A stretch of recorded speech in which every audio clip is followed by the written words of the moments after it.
This happened when my close family visited the house of my grandmother's sister. The house was famous for its eerie stories, like how, at midnight, music would always start playing out of nowhere, continuing until somebody physically went upstairs to turn it off. I didn't want to go, but staying home alone wasn't an option either. So, with a knot in my stomach, I decided to head on over. The first 2 nights were pretty uneventful, to be honest, but the house itself was suffocatingly creepy. No matter where I went, it always felt like somebody's eyes were fixed on me.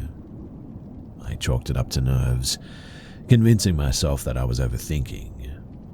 But on the last night, something did happen that I will never forget.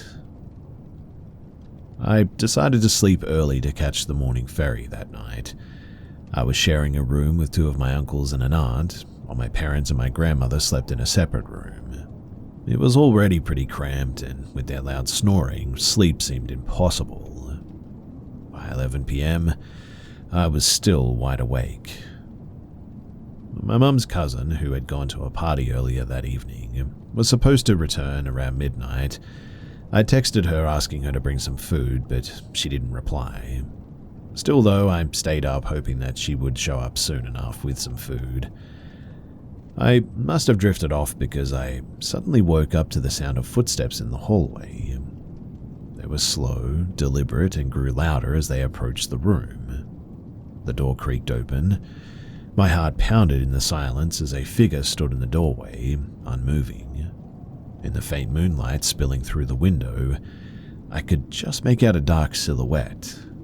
I froze, clutching my blanket, until the figure finally stepped inside and walked toward me. It was my mum's cousin, or at least I thought it was. She was wearing a dark nightgown, her long hair cascading over her shoulders. Without a word, she slipped into the small space beside me, and I whispered, "Why are you sleeping here? It's already so cramped." She didn't respond. The weight of her body pressed into the bed, and I could feel the cool strands of her hair brushing against my arm. Something about her silence, though, just made my skin crawl. But I convinced myself that she was just tired, or maybe drunk from the party or whatever. I scooted over carefully, not wanting to accidentally bump her face since she'd just gotten a nose job. The room felt impossibly still as I lay there, eyes wide open, listening to the rhythmic breathing of my relatives around me. And somehow, I eventually fell asleep. Now, the next morning I woke up to my mum shaking me. "Breakfast is ready, get up, we need to pack." At the dining table, I saw my mum's cousin and couldn't resist teasing her.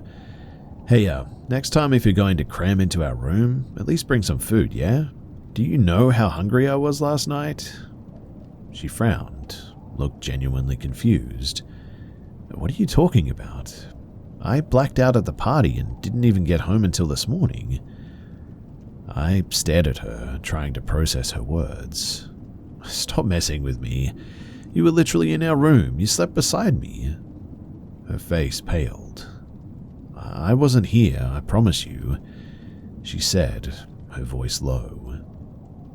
A cold dread spread through me suddenly. I turned to the rest of the family, desperate for answers. Everyone swore that they'd stayed in their own rooms all night, though. My uncles and aunt had still been fast asleep when I woke up, too. Feeling nauseous now, I went back to the bedroom to pack my things.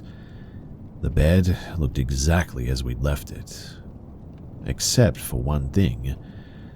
On the pillow where she had slept was a strand of long black hair. Nobody else in that house had long hair or black hair, and to this day, I still have no idea who or what slept beside me that night.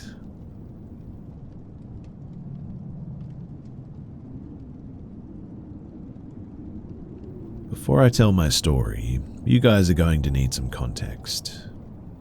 Now, when I was young, my family were heavily Christian, making me spend my Sundays at service and Wednesdays at youth group. I am not religious now, but those years definitely instilled an awareness of the paranatural in me. Now, as I grew up, I became more independent and rebellious, leading me to seek out forms of psychedelic spiritual enlightenment. It just so happened, too, that I deemed that a priority over having a place to stay. As a young adult hooligan living in a small farm town in the middle of Willamette Valley, there weren't a lot of opportunities for kids my age. You either partook in substances, worked in the wine industry, or got involved in numerous cults around. It was about 10 p.m. and as my friend and I were just bumming some smokes from patrons behind the local bar, there were about 5 people, my friend and I excluded. We were all a tad bit tipsy, I guess, sharing tales and shooting the breeze when a man walked out that I had never seen before.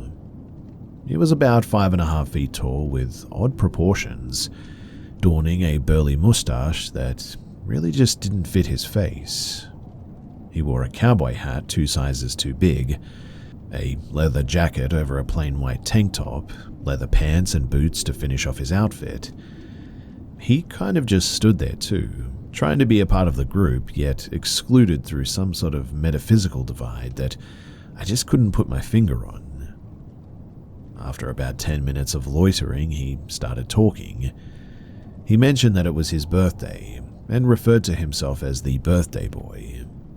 On and on he would only talk about how it was his birthday, that he needed a cigarette because it was his birthday, that someone should buy him a drink for his birthday.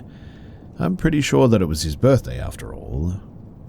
Well, 30 minutes passed and the patrons slowly started filtering out until it was just the birthday boy, my friend, and I.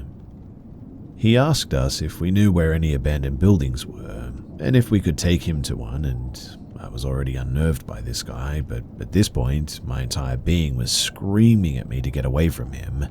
Like a switch had flipped, and I could feel some sort of evil intention just radiating from him. I gave some sort of a vague description of a non-existent building, and I told him goodbye. He asked me if I could take him there and celebrate his birthday with him, and that he had some gifts for us. I told him no, as I needed to make it to a friend's house to go and sleep, and he told me, and I quote, "I'll see you again, Noah," and gave a huge, inhuman grin. He then proceeded to sprint backwards for about 30 feet, yes, backwards, spin around, and run in the direction that I gave him. I looked at my friend, and we both started running in the opposite direction, cutting through the side streets, and jumping a couple of fences. We ended up making it to my friend's house and making it inside. About 20 minutes pass and we're chilling inside and smoking, and I hear someone singing happy birthday to you outside. I peek out the window and, as you can probably guess, it's the birthday boy. I still don't know how he found us, but he paced up and down that street for an hour or two until he gave up and sprinted away. I never did see the birthday boy again in town, but I will never forget that parting sound, the clicking and the clacking of the sound of cowboy boots furiously smacking the pavement. I don't know what the heck he was, but I am almost certain that he was not human.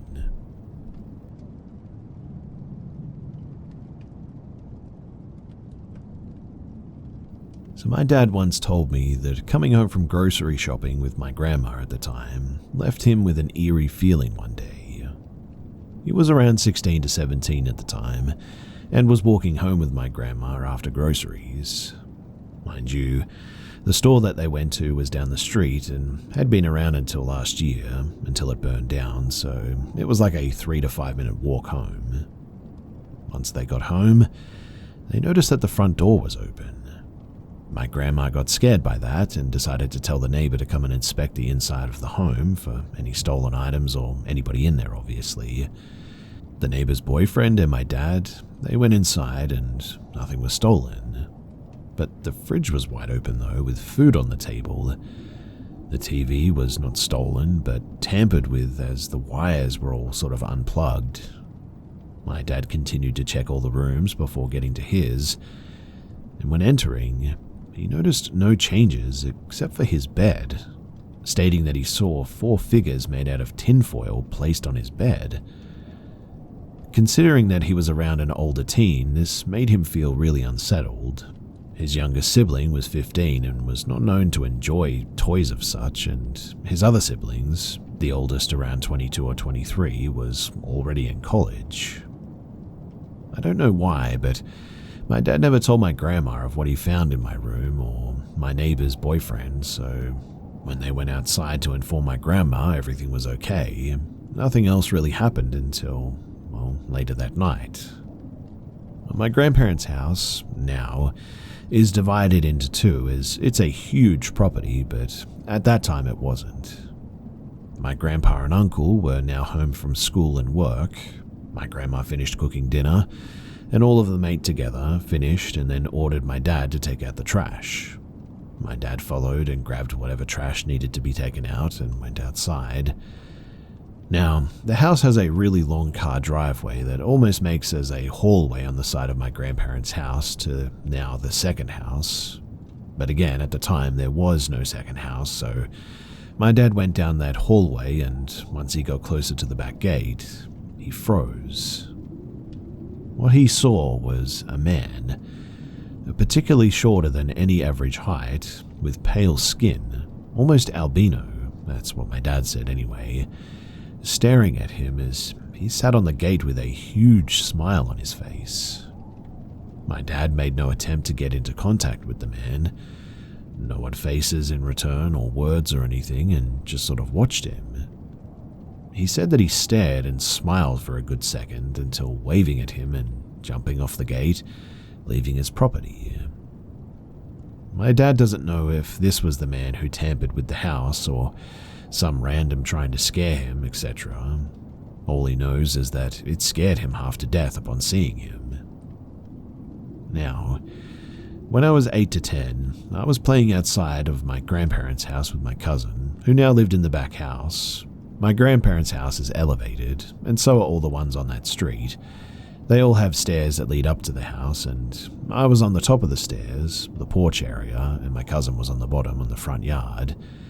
We played catch back and forth from these positions. Sometimes soccer as well, as we would use the front house door as a goal line. We often switched who would be on the porch and who was on the floor and all that, and I was on the porch when I threw the ball at him and noticed a man in the house across the street staring at me, smiling at me. I thought that was a bit weird, but I didn't think much of it as my grandparents knew everyone in the neighborhood, so I thought that it must have been a family friend or something. I continued playing and didn't tell my cousin, but the man just kept staring at me. I started feeling uncomfortable as I felt like he was looking right at me, not around me, but directly at me. What made it worse too was that he was looking at me from the attic window of the house. I felt sort of disturbed by his smile and just how large he seemed to me. I told my cousin to switch, and he did. He didn't seem to notice the man. We switched back, and this continued on, and so did the man. I believe it was for like 3 hours that we played outside, and the man smiled and stared at me for the entire time. My brother and all of us really loved my grandparents' house, so much so that we stayed for weeks during the summer or any opportunity that we really got. This was the case with my youngest brother as well. He decided to sleep over one day, and he was fairly young at the time, around 5, and still needed my grandmother to put him to bed. He wanted to sleep in the living room, which was new because when we were younger, he always wanted to be in my grandparents' room, which left my other brother and I to the couches.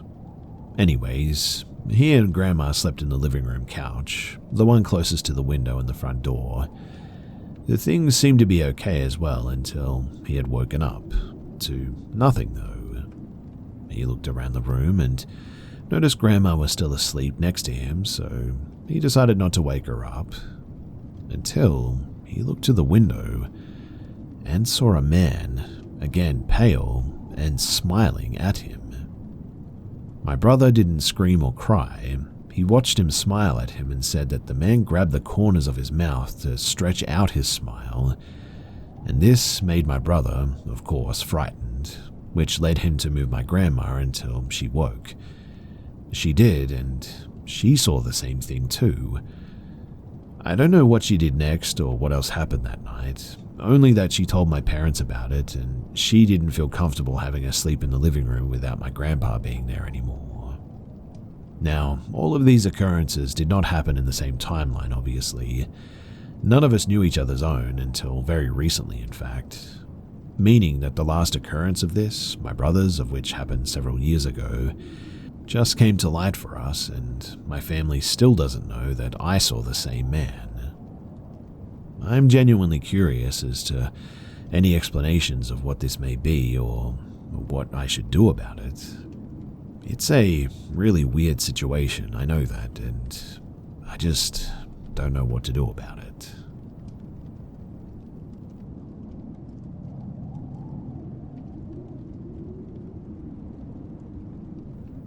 So I was 19 and had been with my current fiance, and at the time boyfriend, for about a year. We both work at the same chemical manufacturing company. I was the night shift lead on my team, and we had hired this guy. His name was Gabe. Gabe was somewhere around his late 50s, maybe early 60s. I had to interact with him as the shift lead and trainer pretty much no matter what. And at night there was pretty much no one else besides my fiance's team on the other side of the building, and my team present after 2 p.m. Which means that I was entirely in charge of my team and everything that had to get done. Anyway, Gabe started talking to me about his type and preferences in women. I didn't really see how this was relevant to me and made it clear that I didn't really care what his preferences were and accept that everyone had their own. I didn't want to make a big deal out of a seemingly small topic at the time, but he proceeded to share his ideologies with me as well. I remained aloof about the whole subject, but it was something along the lines of, it's fine if women work temporarily, but eventually the goal is to settle down and have children. After all, it works better to have someone working to pay the bills and somebody else to manage with all the household work. I am quite aware that this is a life that people are comfortable with, and I respect it, as I also respect other religions, even if I don't follow them. I don't personally agree that the household requires someone to stay home to manage it all the time, nor do I think if someone does that it has to be a woman. But as far as these conversations went, I didn't see any connection between them and me, and mostly just let him prattle what he wanted to get it off his chest, as it really wasn't any of my business. I am not a traditional woman, and I figured if anything I was the opposite of his description anyways. He and I did get into a heated argument once about America's economy and how it's better here because everyone can be rich, which I tried to explain how it was impossible for everyone to be rich in an economy. Well, the story moves on, and my fiancé was let go for health reasons and had to go on an unemployment benefit. We only shared one vehicle, and I only had my driver's permit at the time, so I wasn't comfortable driving alone back home at like 1 a.m. I gave my boss 3 weeks' notice, just to ensure that I could train everyone up to speed, so they weren't screwed over in my absence. A notion my boss very much appreciated, by the way. I told the team, and that's when Gabe started behaving in a really disagreeable manner. In week 1, I had a hickey on my neck. My boss knew and never made any complaint or fight against it. This wasn't overly common or anything, it just sometimes happened. But considering that we didn't deal with customers, he certainly didn't care. But Gabe did, evidently. While I was working, he tapped my shoulder, and I assumed he had some kind of a question for me, so I paused to listen, only for him to be addressing my hickey. "Don't you think that's a little bit unprofessional?" To which I replied that we didn't need to put on a show for anyone, and it doesn't hinder my ability to work in any fashion. Well, what if it bothers people, or our boss, that you're parading your personal life like that? I said that if my boss told me that it was unacceptable, I would take the extra effort to ensure that it didn't happen again. But considering how nobody had said anything to me before, I assumed that they just didn't care, so neither will I. So you don't care if you hurt someone's feelings? No, I don't really, because their feelings about my life are not my concern. Anything they think about is only their own assumptions of what happens anyway, making it their own imagination. Now, yes, I also thought that last response was a weird one. There's no reason my hickey would hurt someone's feelings at work. Questioning my professionalism is a separate issue entirely, but it didn't matter as Gabe walked away. Then, while we were all at lunch, Gabe was sitting across from me at the table, and I was talking with the person next in line to be in the lead when I noticed Gabe was holding his phone up at a weird angle.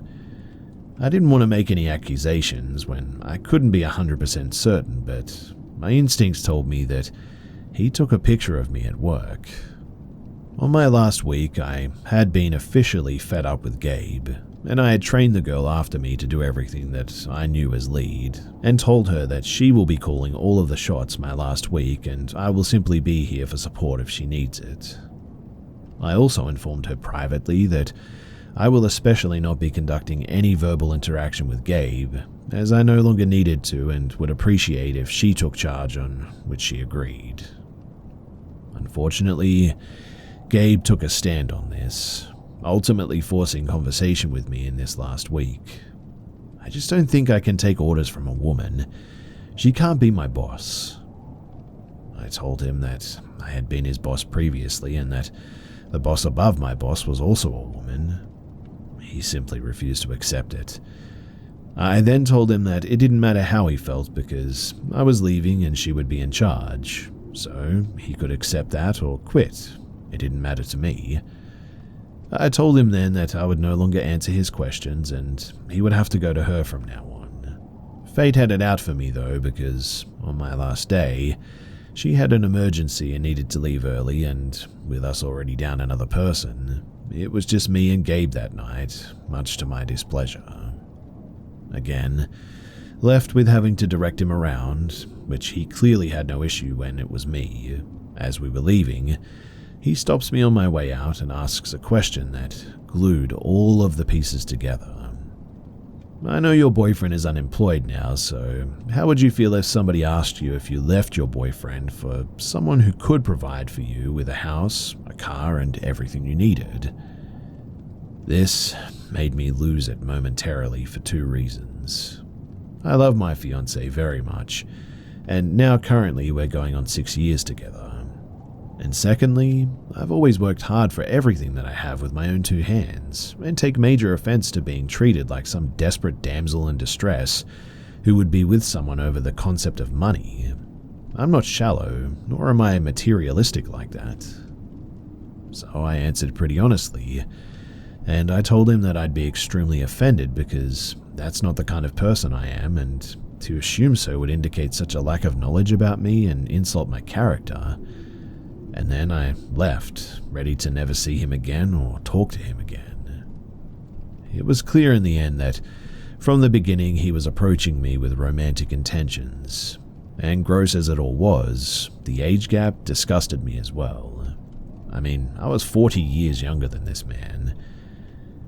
I still had contact with the girl who took my place, and she told me after that I had left that he was telling people that me and him were in love and I was going to leave my now fiancé for him, and he was showing people the picture that he took of me, which, yeah, that confirmed everything.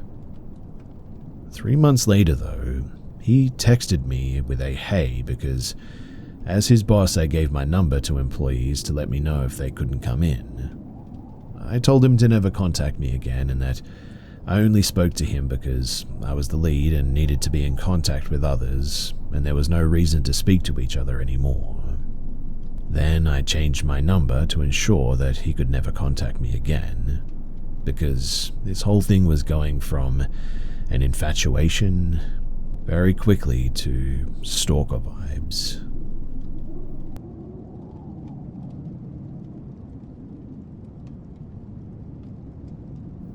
This was back in 2001. I was a single mum, 34 years old at the time, and my son was 10. I took my son to his elementary school on my way to work.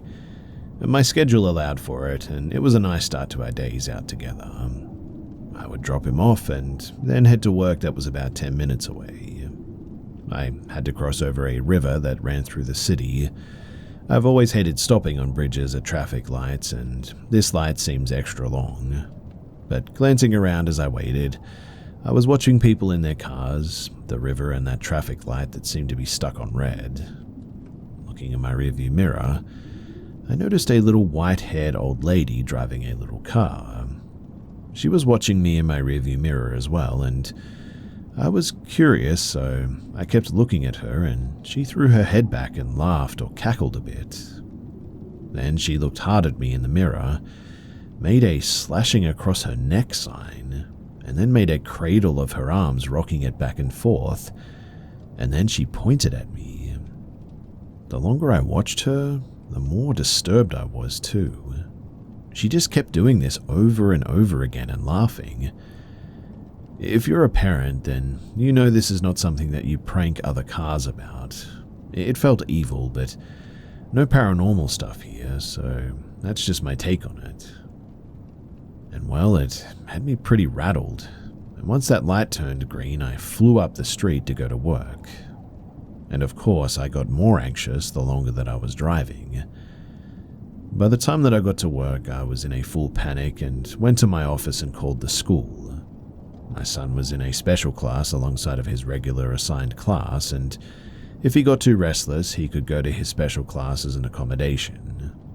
So I was able to speak directly to his teacher immediately, and I told her what happened, and she said, "Boy, that sounds crazy," but assured me that my son was okay. I've often thought back to that event, and I don't know if it was a harbinger of doom or just an encounter with a really disturbed, crazy person. But unfortunately, my son died suddenly, just weeks before his 19th birthday. The last thing that I said to him was that I love you.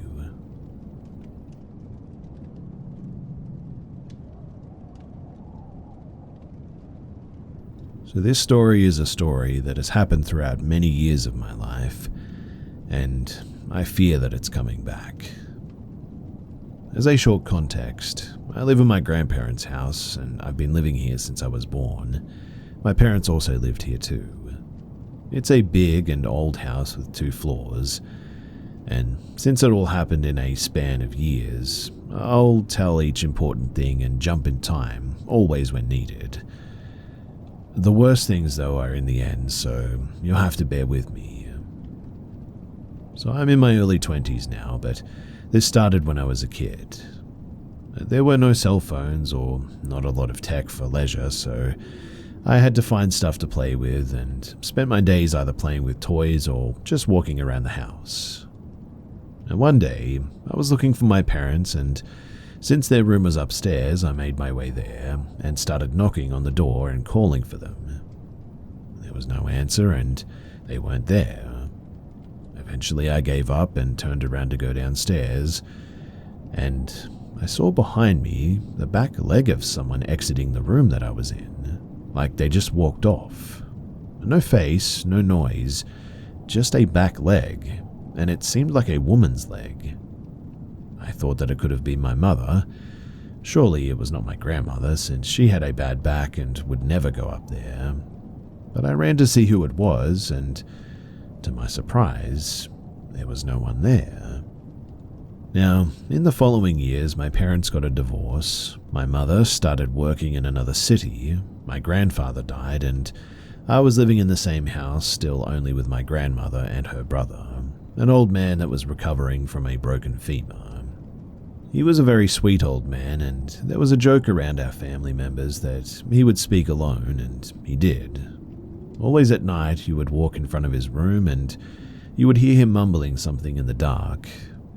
I never thought anything about it because, he was just a bit of an old dude, and yeah, maybe he was starting to go crazy or whatever, but one day in the morning, I was walking around my house, and I passed in front of the corridor. and I glanced him at the end of said corridor, and behind him there was a towering man. It was a tall shadow, seemed very muscular, and had no apparent features. I was walking fast, so I had to go back and check again, and when I did, there was nothing there. And after this, in a very short time, his mental and physical condition really worsened. Sometime after, I was at my dad's house, and for the first time I opened up to him about these two things. My dad was very surprised and said that our family, on my father's side, saw these things too. But him saying that made me remember of a few moments as a kid too. I remember one instance where my dad was confronting my grandmother if she was playing games on him, and also my mother, and I remember him asking if she was knocking on the door, screaming and running away and stalking them. My grandmother always denied this, but I doubt she was doing anything.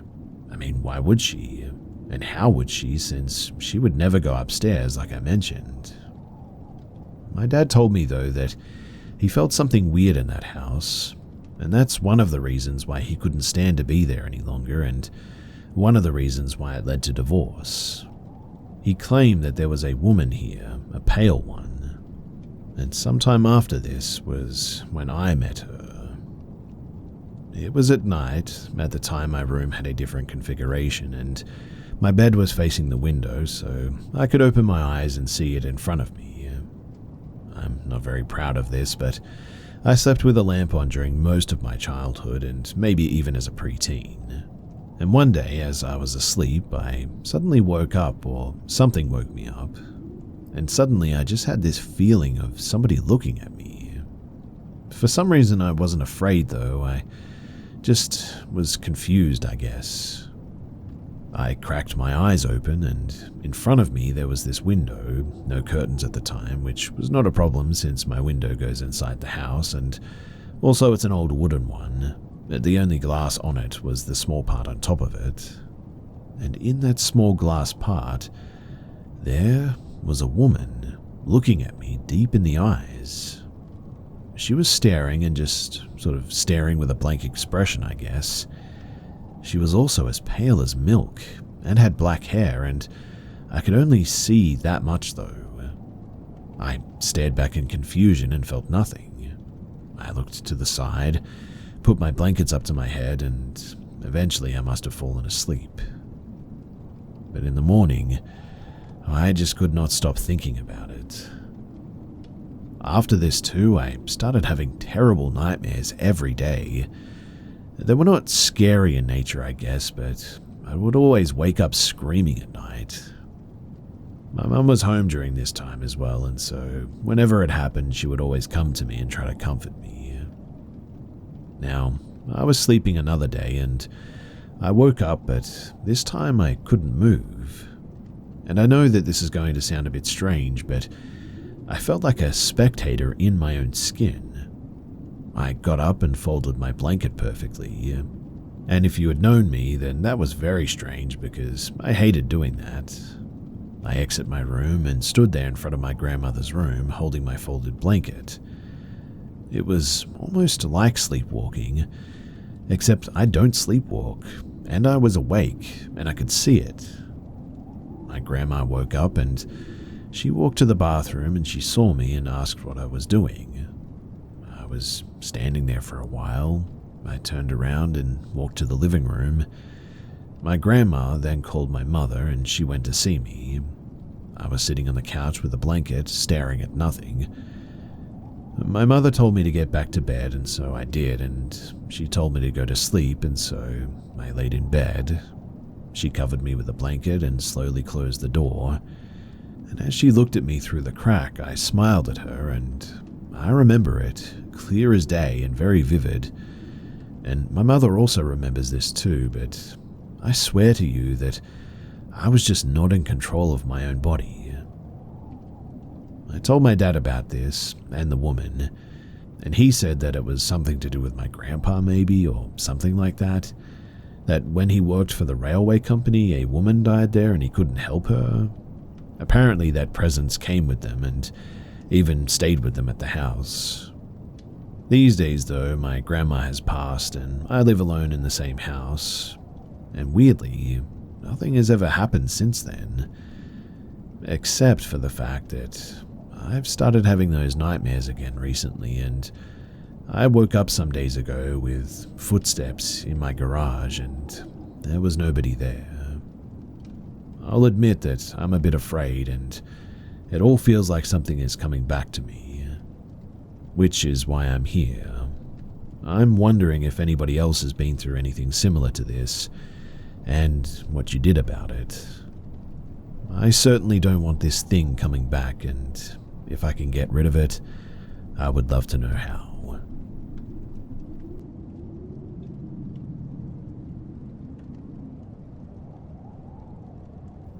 So, I've come here as a non-believer to ask believers what they think about an experience that I had. I don't particularly believe in ghosts or spirits or the afterlife or anything, but I really cannot explain what I saw or what happened. I don't do drugs, drink, I'm on no medications, and I don't have any mental illness or anything like that. So a few years ago, I was in the bath, relaxing, watching a video on YouTube. Very relaxed, actually. Home alone, or so I thought.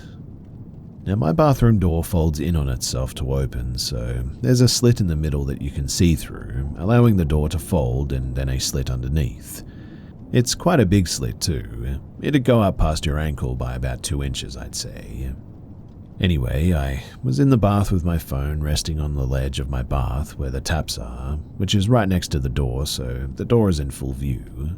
And on my unborn son's life, just as clear as me and you would see each other, if we stood in front of each other, that is, I saw a pair of bare feet and the hem of a black swishy dress walk casually past the door.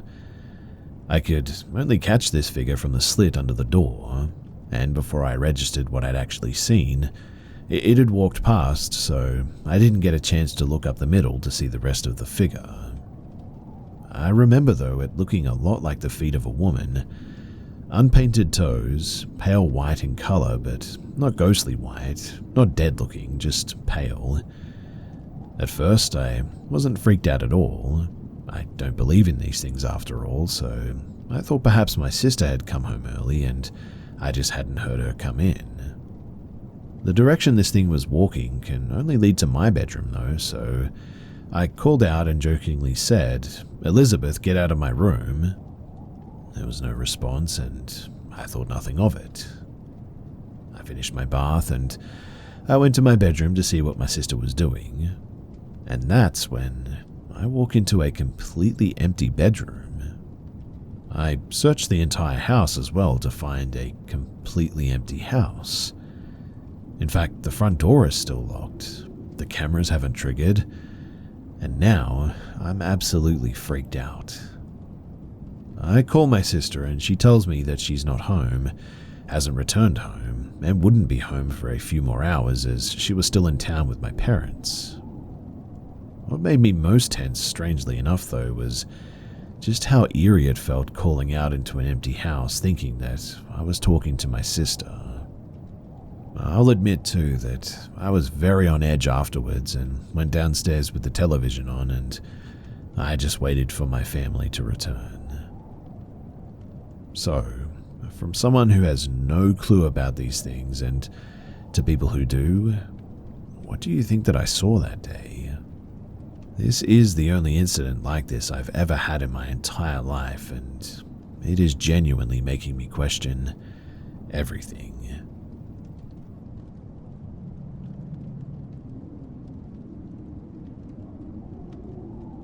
These two events happened in the span of about 3 days. So I live in the capital of my country, which is a very large city surrounded by mountains, and UFO sightings, they are not an uncommon subject here, but they don't happen too often either. And whenever they do, it's always towards the mountains or the hills heading towards the coast. So, in the last 2 months, the activity has kind of increased. Like, for instance, around halfway through October, we spotted a bright red light floating in the night sky around 2 a.m., and the spot where it was located was exactly on the air above the mountains. It stayed like that for about 10 minutes, in fact, hovering, static without movement, to then just suddenly disappearing. Another one happened about a month ago, by the end of November. There was this strange orange light flying at high speed in the sky at around 9:30 p.m.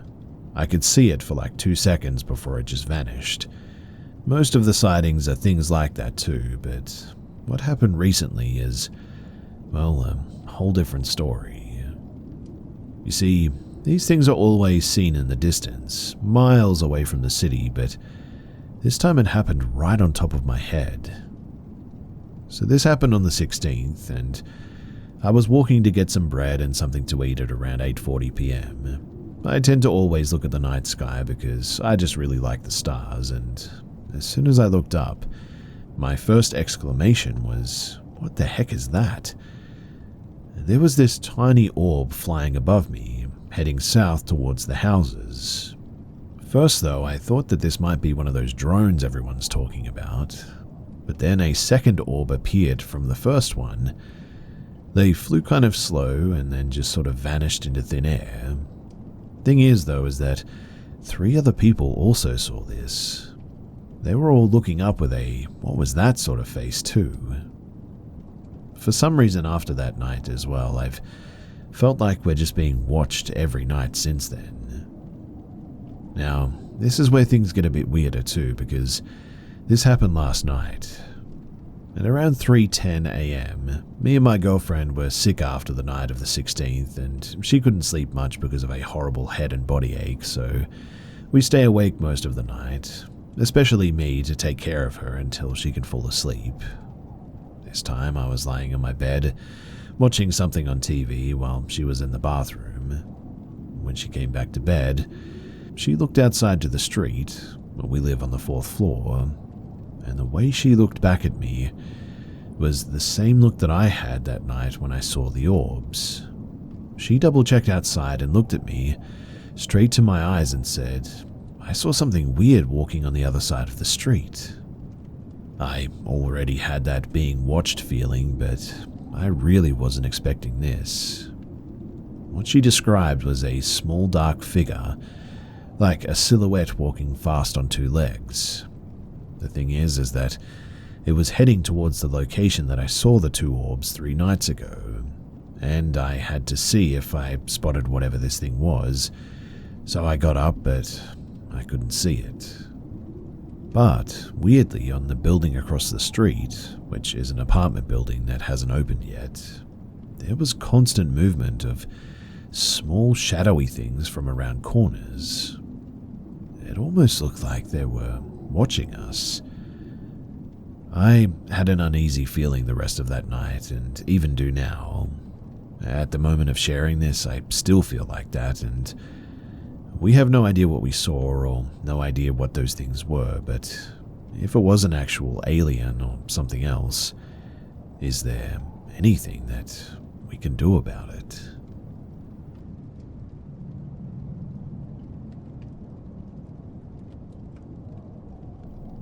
So, it was in the 6th grade, and it was scouting season, where a school district will go to another school to play some activities, and we all would sleep there, and it was all girls. Nighttime came, like maybe 8:30 p.m, I think, and me and some girls were outside the quarter, or the classroom, because it was hot inside and the electricity was cut off. I don't know why, but that's just how it was. Anyway, me and some other Girl Scouts went out to talk to the other Girl Scouts that were going to sleep in a tent. I think there were 3 tents, and Tent 1 had 2 Girl Scouts, Tent 2 had 1 Girl Scout and a teacher, aka a person who was watching and supervising the Girl Scouts, and Tent 3 originally had 5, but 2 of them wanted to sleep in our quarter, or classroom, instead. 10 p.m. arrives, and our supervisors told us that we had to get inside to sleep because we need to wake up early in the morning, but we all couldn't sleep because it was just so hot and we're all laughing, trying our best not to be loud, and One of the supervisors entered and scolded us a bit because we weren't sleeping on schedule. And before I knew it, we were all falling asleep. I woke up though to some sort of a noise, and at first I thought it was time to get up, but when I woke up it was clearly still very dark, and the noise was just the Girl Scout next to me, and she was laughing at another Girl Scout because she was sleep talking or whatever, and I couldn't sleep, but I laughed as well, and then there were 3 awake, not including the one who was sleep talking. So it was me, the one next to me, and the one next to the girl who was sleep talking. She eventually stopped sleep talking though, and me and the girl talked for maybe 5 minutes, and then there was this scream. It was a mama scream. The one who seemed to scream it was Cass. We were all super scared, and then our supervisor entered and said, "Don't be scared, Cass was just frightened by something." After that, me and the others couldn't sleep, but the 3 people next to me slept like babies, and anyway, a few months later, there was another scream, and it was Cass again. This time, though, the girls from Tent 3 came in crying, and one of them said that somebody had come to Cass's tent, knocked on it, but when they looked, there was no one there, and there were no footsteps or shadows or anything. We were all really scared by this, and we couldn't sleep, and around 11:30 we still couldn't sleep. Cass was still in her tent, and honestly too, I'm pretty impressed by that she was still able to be in her tent after that, but a few minutes later we heard some weird humming noise, like a creepy humming that somebody was making. The girl next to me just held my hand because we were both pretty scared. I don't know when I fell asleep, but when I woke up it was 3 in the morning, and everybody was getting ready for the activities on that day, and while we all waited to use the bathroom, some of us huddled in and discussed what happened, and the girl next to me, Lisa, said that she had seen something in the window, and she said that it looked like a headless girl, or just a girl without a head. Honestly, I still don't know what the heck was going on in that place, but I was sure glad to be out of there when we left.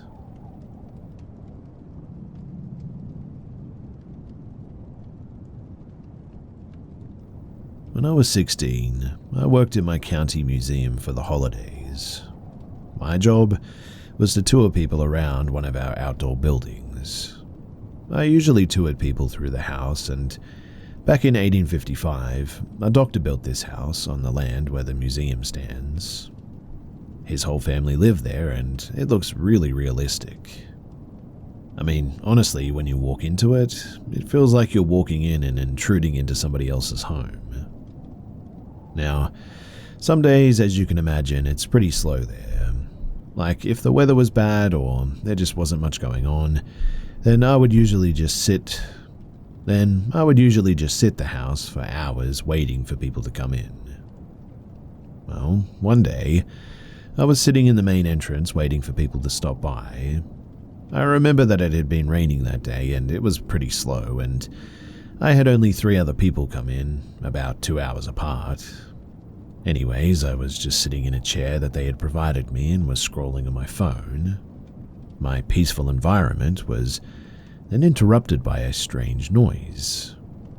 It was coming from behind a door that was about 5 feet away from me. Since I knew what every part of the house looked like, I knew that behind that door were servants' stairs and a door to the cellar. I was a little bit startled by the noise and chose to ignore it at first, but I heard it again and I was like, if it's a mouse or something that was rustling behind the door, then I should probably do something about that. I decided that I might as well go and check it out, just because I was bored mostly. I opened the door, but the noise persisted. I had then realized that the noise was coming from the cellar door. Now, I had opened the door on other occasions, but I never had the intention of going on down there.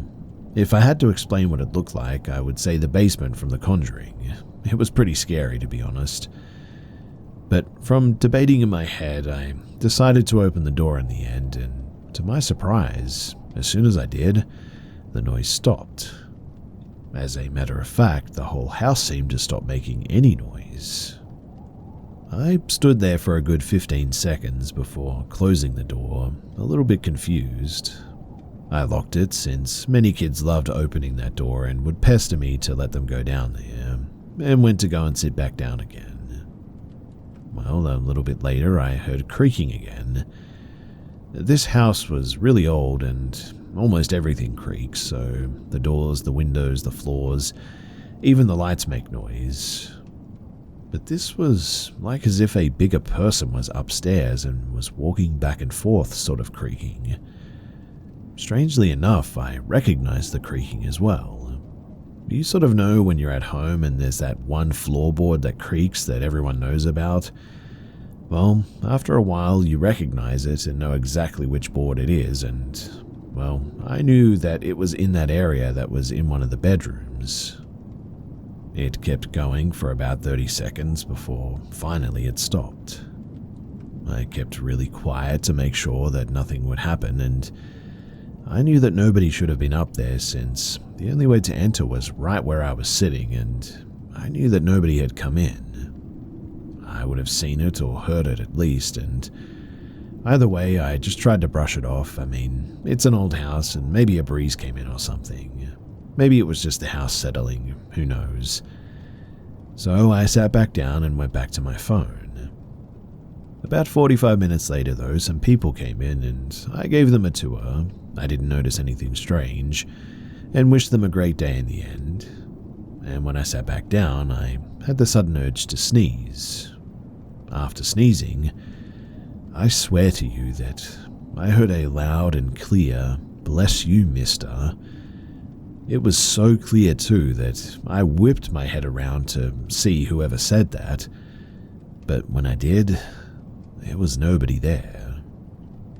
Just like in the movies too, I said hello, but obviously there was no reply.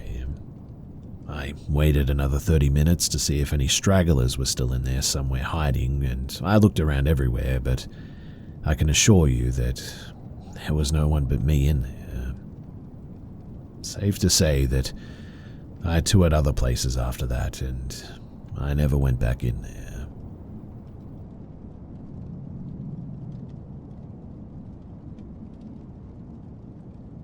When I was younger, 3 years old, we moved into my grandparents' old Victorian house. They bought a lovely house nearby, and due to my parents having 6 kids and a 4-bed house, their house was sold to my mum and dad as it's a 6-bed house. Growing up, we had countless weird things happen too. Horrible nightmares, hearing things, seeing shadows, feelings of being watched, or not feeling alone when you were clearly alone, etc. But my dad was Catholic Christian, so often tried to play it down. As I got older, he explained that we don't believe in spirits. Funny though, because we believe in the Holy Spirit, but okay, whatever. And that basically we don't mess with that stuff, as he's always been told not to mess with the unknown. One thing that's always happened and still happens to this day is the hello ghost though. We call it this as it's happened to pretty much all of us, Mum and most 6 kids, and our partners. And it might have happened to my dad, but he would never admit it. But whatever this is, it will usually get you when there is nobody else home, which was rare as you can imagine due to having so many people living there. But it always sounded like our eldest sister shouting hello over and over again. And I mean, it wasn't like we all wouldn't used to say hello back, as, I mean, why wouldn't we? Every time somebody came through that front door though, we would shout hello as a means of I'm home kind of thing, so it was very plausible that my sister just came home and was doing the usual hello, but eventually you would get sort of ticked off and just be like, yes, hello, I hear you, because it just wouldn't stop despite you saying hello back. I even remember once after my cousin from Australia came to live with us for a year, he had gone back home and had been gone around a week, and I walked past the room that he was staying in, and I heard him clear as day having a conversation with my brother. Honestly, I didn't even question it too for a moment until it dawned on me that he was in fact on the other side of the world. Again, I Didn't know what mimics were at that time. This was over a decade ago, so I walked into the room and the room was empty. There was also a time my two older brothers were home alone and they rang my dad absolutely terrified. They had barricaded themselves into our living room, in fact, as they said that they had heard the most terrifying scream. My dad first told them to check if any of our sisters or myself was home, who would have screamed, but they legit wouldn't leave that room. They said that they didn't hear anyone come in and that they were alone in the house, definitely. My sister and her partner eventually came home. The house was checked and they confirmed that no one else was home. My dad said that it must have been the pipes in the wall, but, come on, Dad. Anyway, my partner of 11 years lived at my parents' house for a while with me before we got our own place and was always so skeptical about the hello ghost, always saying that he didn't believe in that stuff. Well, we moved back home for a few months while transitioning from one flat to another. At this point, too, a good few siblings had moved out, so being home alone was pretty normal. When we first lived there, we lived in the basement. A Catholic Christian dad shunned us down there the first time we lived there, as he didn't want us sharing a bed and knew that the cellar creeped me the heck out, so he thought by offering us that room that I'd be like, heck no, but nope, I opted to scare the heck out of myself every night, just to sleep next to my boyfriend. Boyfriend slept soundly, by the way, every night, thanks to him not believing in the paranormal. But I digress. The second time we moved in, he allowed us to sleep in my old room on the top floor. Thanks, Dad. I got in from work one night and my boyfriend looked sort of shaken up, I guess. I was like, hey, what's wrong? And he explained that he was sure that he had heard my sister shouting hello before. I was like, oh, right. Let me guess, you went looking and you didn't find her? His first response was that the hello ghost? I was so relieved that he finally understood and nonetheless terrified because that meant that it was still happening after all these years. But yes, he got pretty ticked off at her shouting hello over and over again, despite him responding, and then panicked as she has epilepsy and thought, what if she's going into a seizure or something? Went to look and he was the only one home. He just said that he went back to gaming in our room because, to heck with that. Over the years, the voice has sounded like my mum, myself, and our other sister, and of course that time it sounded just like my cousin. Usually after a bit of helloing back, or just going back to whatever you were doing, it just stops, but it sort of eerily stops, like it was never there to begin with. So, now I'm left wondering, do we have a mimic at my parents' house? Nothing bad has ever happened to us, up to now, but, should I sage their house or something? I'm sure that my dad will have had it blessed before moving in, but that was 20 plus years ago now. Or should we just leave it alone because it's not really causing any harm, I guess? If you have any advice, then that would be very much appreciated. Also, I did speak to my older sister at some point, a fellow middle child like me, and she has confirmed that she remembers the hello ghost too. So many memories are unlocking right now, all three sisters, and we all had dreams about the same man when my dad showed us a picture of someone who lived in the house years ago, and we realized pretty quickly that it was the same man that we were having dreams about. My older, or middle sister, also went through hell in that room. She maybe had it worse than all of us, but she would hear something scratching behind her curtains, she would see shadows, etc. And I'm really glad that I got moved into her room, right? She would often sneak to her boyfriend's place for years to stay there, and honestly, I really don't blame her one bit. Like I said, thankfully we moved out, but again, if you have any advice, then I would really appreciate it.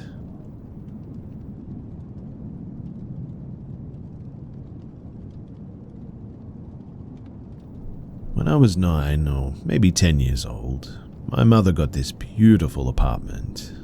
It had a nice fireplace in the living room, a huge kitchen, it had built-ins everywhere. It was a stunning house with stone accents. I was so happy that she could afford it because, well, we never lived in a fancy place before. When we were doing the walkthrough, in fact, the owner was telling us that the house was a part of an underground railroad and had a special light that it would turn on for those looking for a place to hide. She showed us a spot hidden under a built-in bench where a hidden sliding door was. It led to an opening under the staircase. She even let me climb in there to learn the best hiding spot in the house. She walked us through the whole house, and it had 2 nice porches. She then took us upstairs to look at the big room with a walk-in closet, which would have been my mum's room. For some reason, the apartment was listed as a 1-bedroom, even though there were 2. My bedroom would be downstairs in what the landlord called the study. This area didn't look finished like the rest of the house. The last spot that she showed us was pretty cool though. She took us down to the basement where the laundry was, and she told us that it used to also be used as a funeral home and had a crematory in the basement. There was an incinerator and lots of old bottles with different labels on them in one of the rooms. She asked us not to go into that room without her because she was trying to preserve it. Then she showed us an exit through a tunnel that went under a cement pond to where people could escape outside of an underground railroad. She walked us through the backyard, and really that was about it. Now, the first encounter, and yes, there were several, most of these will be mine, but my brother came over to babysit, and he's 8 years older than I am. Probably 18 at the time, I would say. I kept asking him for dinner and pestering him. He was playing his video games and he was ignoring me. I got very upset and started throwing a bit of a fit. He was in my mother's bedroom at the time. He didn't like it and pushed me into my mum's closet and locked me in there. I was so mad at him at that moment. I was so mad, and I even had a panic attack. And in the end, I actually fainted in that closet. When I did, though, I felt somebody catch me and lay my head gently on the floor. And what I remember was looking up at a woman in a bonnet and smiling beautifully at me. She pet my cheek and said, "Rest now, child," and then I was out. I woke up to my mum yelling at my brother. I was still in the closet, mind you. I sat up and I looked out the window in the closet, and the lady was standing outside, waving. And then literally she just blinked out of existence. When my mother opened the door to let me out and I told her what had happened, the whole thing made her, well, quite curious, I guess you could say. The second encounter, and this one is 100% my mum's fault, she got a Ouija board. She invited her friend over for the night and they stayed up late chatting. Then they decided to use said Ouija board. This is definitely a lesson that I've learned from my mother, but do not use Ouija boards, ever. In any case, they asked the board a few questions, and finally they decided to ask if there were any spirits in the house, to which it spelled out evil, and then the windows literally all crashed shut. My mum attempted to burn that Ouija board, but something apparently started laughing at her, and she then threw it away without closing out the session.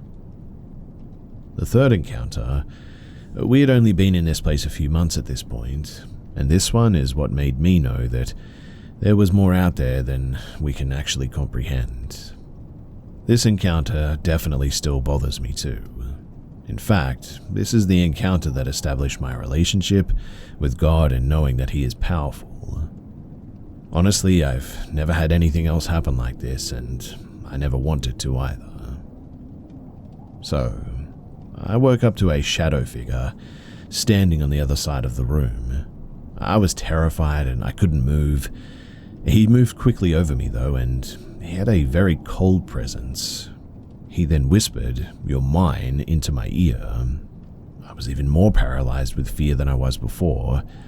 I tried yelling for my mum, but nothing came out. He started to pick me up and I still couldn't move, but I knew I had to do something, but what? I tried harder to scream as I float midair in a ghost's arms. I let out a tiny squeak eventually, and it made me realize that whatever this thing was, it didn't have the power over me that it thought. Then I let out the loudest and longest scream that I ever had. I kept screaming as well, and when my mum walked into my room, she actually saw me floating, she said. She then spoke to the Lord, and I dropped to the bed. She ran over to me to make sure that I was okay, and immediately I asked if we could move out. She said that she would see what she could do. She called the landlord the next morning and asked if there was any chance that we could break the lease because of the haunting.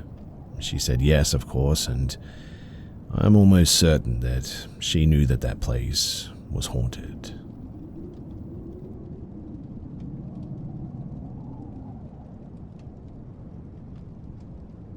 So my family and I lived in this rented house for over 4 years, and this is the first time that anything like this has happened.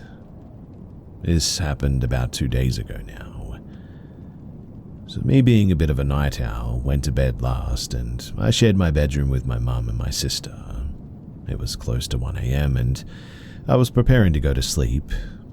I jerked when someone or something, though, tried to open my bedroom door. I didn't move, but looked at the door for a really long time, expecting someone to open the door, but there was no one.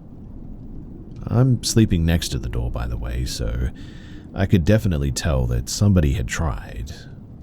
And while I'm almost certain that someone didn't enter my bedroom, whatever it was, I could sense that it was lingering inside of my house. I'm sleeping on the mattress against the floor, and I swear that I can hear thumping of footsteps and feel vibrations every step that somebody took out there. I felt like someone was looking for something or someone. The thumping went on for maybe around 10 to 20 minutes. I wasn't scared, but I had no idea what the heck that was and what it wanted. Anyway, yesterday I came home late after hanging out with some friends. My family is preparing to sleep at that point, so they are in their room again. It's around 12 in the morning, and while I'm brushing my teeth, I suddenly look at the darkness in the house. I didn't turn on all the lights. And then I heard footsteps again. And this time I was actually a bit scared. I quickly called for my sister, hoping that she came out of the room, and she did. The entire time being there, though, I have this fear. It's not the thumping sound that I heard, though, but the footsteps, even while I make my own when I walk past that particular flooring at the section of the house. I can just tell that there's another set of footsteps. It's not from me, though, and I was standing there brushing my teeth. My mother is asleep, and my sister came out after I called her, and I heard all of this before this. Anyway, we went back to the room, and I ended up locking the door that night. I don't know if it helps, but for my sense of security, I guess, I just felt like I had to do it. But what do you guys think? I'm wondering what the heck that actually was, and if there's anything that we can do about it.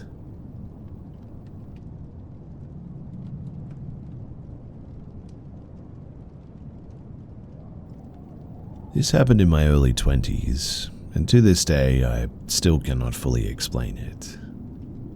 It started with a disturbing dream my mum had the night before. Her boyfriend at the time, who worked as a security guard at the local hospital, shared what happened the next morning, and genuinely it left us both pretty shaken. So he told me that around 3 or 4 a.m., he was up early getting ready for work. He was sipping his coffee and half watching random shows on TV when he began to hear whispering. At first it was faint but distinctly aggressive, almost like it was right outside of the front door of the apartment. Confused by the timing and the tone, he got up to check it, but as he approached the door, the sound stopped. Thinking that it was nothing, he went back to his TV and coffee. Then it happened again. This time the whispering was louder, clearer, and unmistakably coming from right outside of the front door. Feeling a mix of curiosity and irritation, he moved quickly to open the door and looked around. But again, there was nothing. No one in sight and no sounds. He shrugged it off as odd, but not impossible. Until it happened a third time. Only this time there was no whispering. Instead, he heard a deep guttural man's voice almost yelling, and it was coming from my mother's room. Panicked, he ran to her room and swung the door open. My mum was laying in bed, speaking in a man's voice that he couldn't recognize. The words were garbled and unintelligible, but the tone was dark and commanding. He flipped on the light, shouting at her to wake up, and she eventually did, shaken and confused. She told him that she'd been having a nightmare about a shadowy figure trying to force itself upon her. She described the figure as something dark and menacing, unlike anything she'd ever dreamed before. As her boyfriend was telling me this the next day, we were both sitting in the apartment kitchen, and he was just reaching this part about the yelling when suddenly the lights in the kitchen went out. Oh, all except for one. The timing was too perfect, and it was really creepy. Both of us froze, adrenaline spiking, and without even saying much, we just grabbed our things and left the apartment in a hurry. When we came back later, everything was normal. All the lights were working fine, and nothing else strange happened after that. To this day, I cannot help but wonder what exactly was going on that night. I get chills retelling this even to today, and a really unnerving feeling when I share it. It was so strange that he had promised my mum not to tell me about it, but I'm glad that he did, but it just leaves me with so many questions.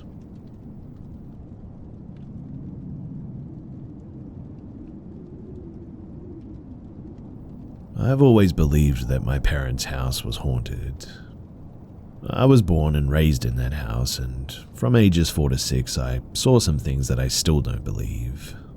Unfortunately, my parents saw or heard them too. That's not what this story is about though, but that's just a little bit of context. We moved into a new house the year that I turned 6. My parents hoped that nothing would haunt it, but I always had these weird feelings about it. This one room, we call it the orange room, due to the bright orange carpet that it had when we moved in, was sort of an in-between room, I guess. It sat directly in the middle of the house and acted as a sort of secondary living room. This room connected the main living room, the kitchen, and the bedrooms together, so you had to walk through it to go anywhere in the house. And I absolutely hated it. Something about that room just always felt so off. The first few years that we lived there, nothing ever really happened though. My consistent and repetitive nightmares from my old house, also another story for another time, they had stopped. I thought that maybe nothing would be wrong with this place, until one night. This new house sat on old train tracks. The tracks were pulled up and turned into a road, but the old wood still was used in some of the construction of the new housing. I didn't know this at the time, but I was about 9 when I started to hear it. The train whistle. I was sitting in the orange living room playing with Legos. I looked outside of the large bay windows and saw nothing, no one. We no longer have any trains running anywhere within a 50-mile radius of the house. But I would ask my mother about it, and she'd just say that I probably just heard a truck horn. The thing is that I was pretty obsessed with trains at the time, and I knew the difference between a train's whistle and a truck's horn, and this was definitely a train. In any case, I tried to ignore it, chalking it up to my imagination, until one day when my neighbor mentioned that she had wood from the old train tracks in her house. I got chills from that, and I knew that I wasn't crazy any longer. Things seemingly got worse after that, though. My mum tried to hide it, but I knew that she was scared too. one night, something that she couldn't explain happened, and I didn't know if I could believe her or not, but I was 12 at the time and knew about the small weird things my mum heard and saw, like the shadow of a cat sprinting behind a car, or some pictures being knocked over on a table, or once a Christmas bell ringing when she was home alone. She kept chalking it up to minor things, like the window was open, or the air was on, or it was a breeze, etc. One night, though, she really couldn't explain. The clock in the main living room was heavy and hung on a wall above our fireplace. Beneath the clock was the mantel, where my mother kept all of the picture frames with pictures of myself, my sister, and my cousins. It was fall, so there were added Halloween decorations around as well. I don't remember exactly how late it was, but we were all fast asleep. My mum heard a loud crashing sound coming from the living room. Obviously, she freaked out. She woke my dad up and urged him to go and take a look, but he was exhausted, so she dragged him out of bed, and they both made their way to the living room. And what they saw, neither of them could explain. The clock, it had fallen off of the fireplace. And I mean, that's possible, right? But it should have fallen straight down, right onto the mantel, correct? Well, it didn't even touch the mantel. The mantel was in pristine condition, nothing had been moved. The clock, however, was about 10 feet from the fireplace, in the middle of the living room, face down. My dad and her tried to recreate it the next morning, but the fireplace was brick, and nothing that they did, not even a breeze or a draft or the AC, could have caused it to go that far. A few more years went by, though, before the next incident, and it was winter. I was about 16. I would play games late into the night on weekends at this age, and it was about 2:30 in the morning when I was finally turning everything off to go to bed. Every time that I would shut stuff off, I would look out the large bay window by the orange room just to make sure that the outside lights had been turned off. This night, when I looked outside, I noticed that the lights had been turned off, but that something was also seemingly staring back at me. I freak out at this and sprint to my parents' room, waking them both up. I told them what I saw looked like a man with an extremely long face staring at me through the window. My dad grabbed a metal bar and went out into the living room, but nothing. No person, no footprints, no tracks in the snow. I know what I saw, though, and it was definitely a face. That's also, though, when the nightmares started to return. The exact same ones from when I was a kid. Other weird occurrences happened too, like a tan figure standing in the background of one of my Snapchat pics, the background of which was the orange room, or a distorted selfie that I took where my eyes were blacked out, also standing in that room. Well, I moved out soon after that, and I escaped the nightmares and the weird experiences once more. I would visit from time to time, but nothing else ever seemed to happen after that. Well, that is until 2 weeks ago. You see, we were decorating our Christmas tree, and I was happily moving ornaments from one tree to another when I heard it. The strange, familiar sound of my mother's Charlie Brown snow globe playing music. I whipped my head around, stopping dead in my tracks, and watched as the snow globe suddenly stopped playing. Upon seeing that, I could barely breathe. My mum entered the orange room and saw me standing there pale as a ghost, she said. Then she asked if I had turned the dial on the snow globe. I told her no and straightened my posture. I told her that I was passing through and showed her the ornaments that I was holding, and explained that I couldn't have turned the dial on at all. It's on the bottom of the snow globe and would require the use of both of my hands to turn it on anyway, as it's pretty old and hard to spin. I asked when she put the snow globe on the shelf, wondering if it was leftover movement in the mechanism from when she put it out, and she told me that she had put it there 5 hours prior when I had just woken up, which means that really It couldn't have been residual movement. I don't want to go back in that room. I feel so weird when I do. Christmas is coming up and I know that I'll have to be in there, but I really, really don't want to.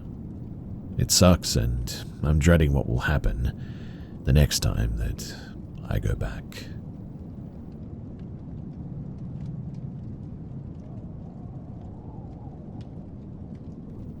I moved to Georgia when I was 13 years old, into a fairly nice neighborhood after my dad got a promotion. I mention this because it's not typical that paranormal experiences occur with relatively new homes. It was maybe a 10-year-old house, no deaths in the house, and we got the house from a nice young family looking for a larger home. I always lived in a warm, cozy, and inviting home growing up, but this one, though, felt immediately unsettling.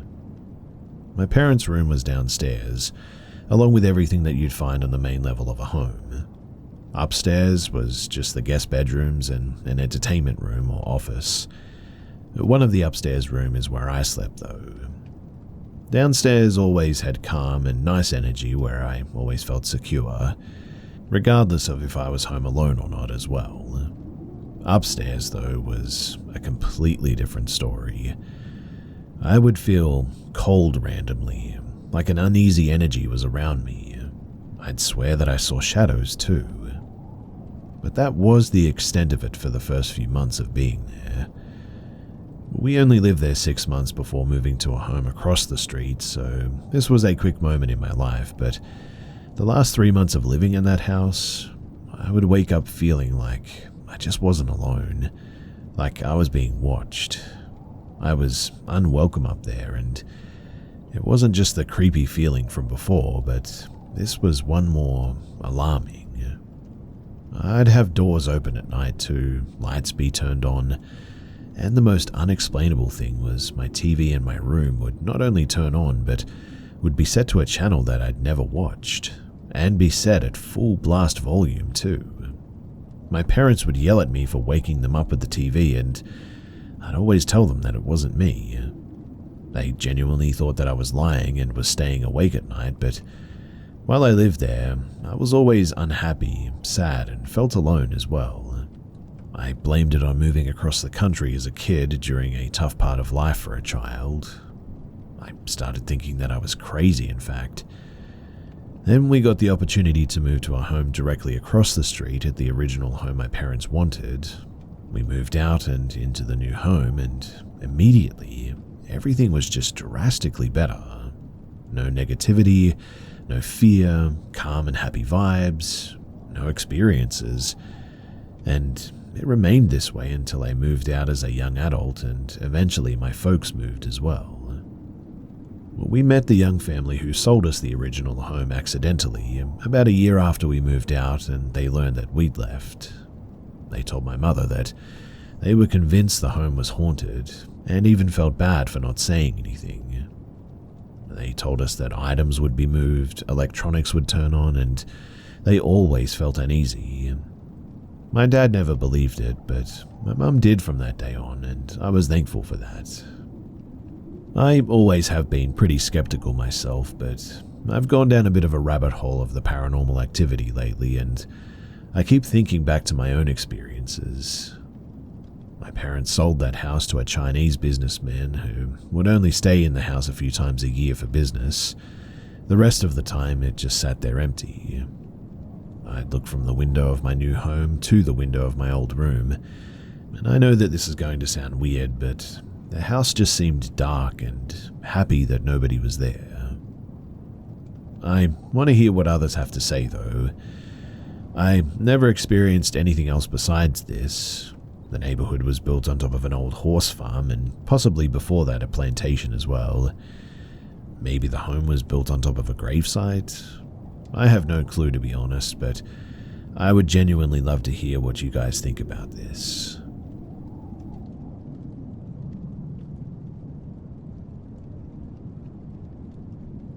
For a little bit of background information, I come from a group of people whose cultural and religious beliefs surround shamanism. Our origins left our people with a deeply rooted spiritual connection. But me personally, I'm not a shaman. I'm a Christian. Now, during my high school years, I was never really into my faith or Christianity. I loved and enjoyed the thrill of watching scary movies for fun as a hobby as well, and I believed in the paranormal, but never had any real first-hand experiences. Because of my ethnicity and culture, I heard a lot of scary ghost stories through friends and family members, including their own personal experiences even. A lot of it ties into the shaman religious cultural beliefs and rules, and, for example, it's a known rule to never respond if you hear your name being called, if you know for a fact that nobody is around, that is. If you're not entirely sure, it's better to not respond, but instead to check to see if someone's home, who might have called for you. It's believed that if it's a spirit calling for you, then they're trying to get your attention. If you answer, you let the spirit know that you heard them, and they will latch onto you, generally taking your response as a welcoming to impede on your life. Now, I remember a few different family friends, who are all shaman, sharing similar stories about hearing their names being called, but they knew for certain that nobody was home. Just in case, they would check the entire house without saying a word or responding, and it turns out that no one would end up being home. There's more terrifying experiences that were shared with me, but I'm going to leave them out of this because this could already be pretty long, so I won't get into it. So, I was just an average girl with a typical teenage life. I had no real first-hand paranormal experiences or anything, like I said before. I only ever experienced sleep paralysis for a short period of time, and that was during my sophomore year in high school. The first couple of times were pretty freaky, I'll admit, but eventually I got used to them, and some days I'd just be so exhausted after school that during an episode of sleep paralysis, I'd be like, I'm just too tired for this. I'm going to go back to sleep, and then I would just KO. Eventually, they also stopped after about 2 weeks. I understand the science behind sleep paralysis, as I did some research on it, but I'm including this experience because, in my culture, it's known to be a spiritual encounter. We have a different term for it in our language, which in English translates to getting or being sat on by spirits. Yeah, I know, kinda weird and funny, but that's just what it is. Now, I didn't experience much during my sleep paralysis, so I didn't really think much of it, to be honest. I just couldn't move and felt a lot of anxiety, which is pretty typical. But then I'd be able to feel a release and get up like I just woke up from a really bad nightmare. I didn't feel any kind of presence before, during, or after the experience. I never saw anything either, so I pretty much just summed it up as being the good old science-type sleep paralysis explanation. But in terms of the paranormal world, that's really about the closest thing that I'd ever really experienced.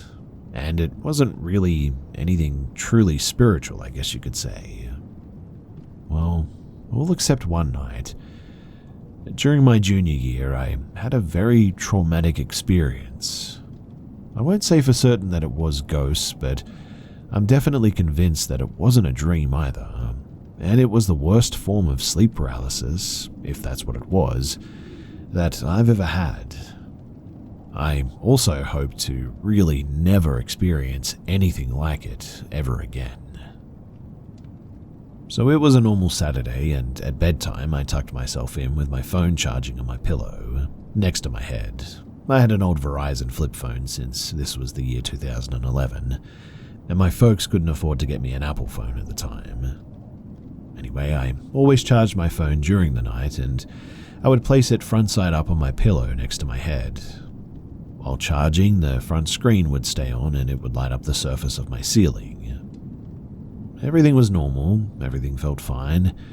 Eventually I fell asleep, but later woke up in a bit of a daze because I felt someone was calling for me from the door of my bedroom and was standing out in the hallway.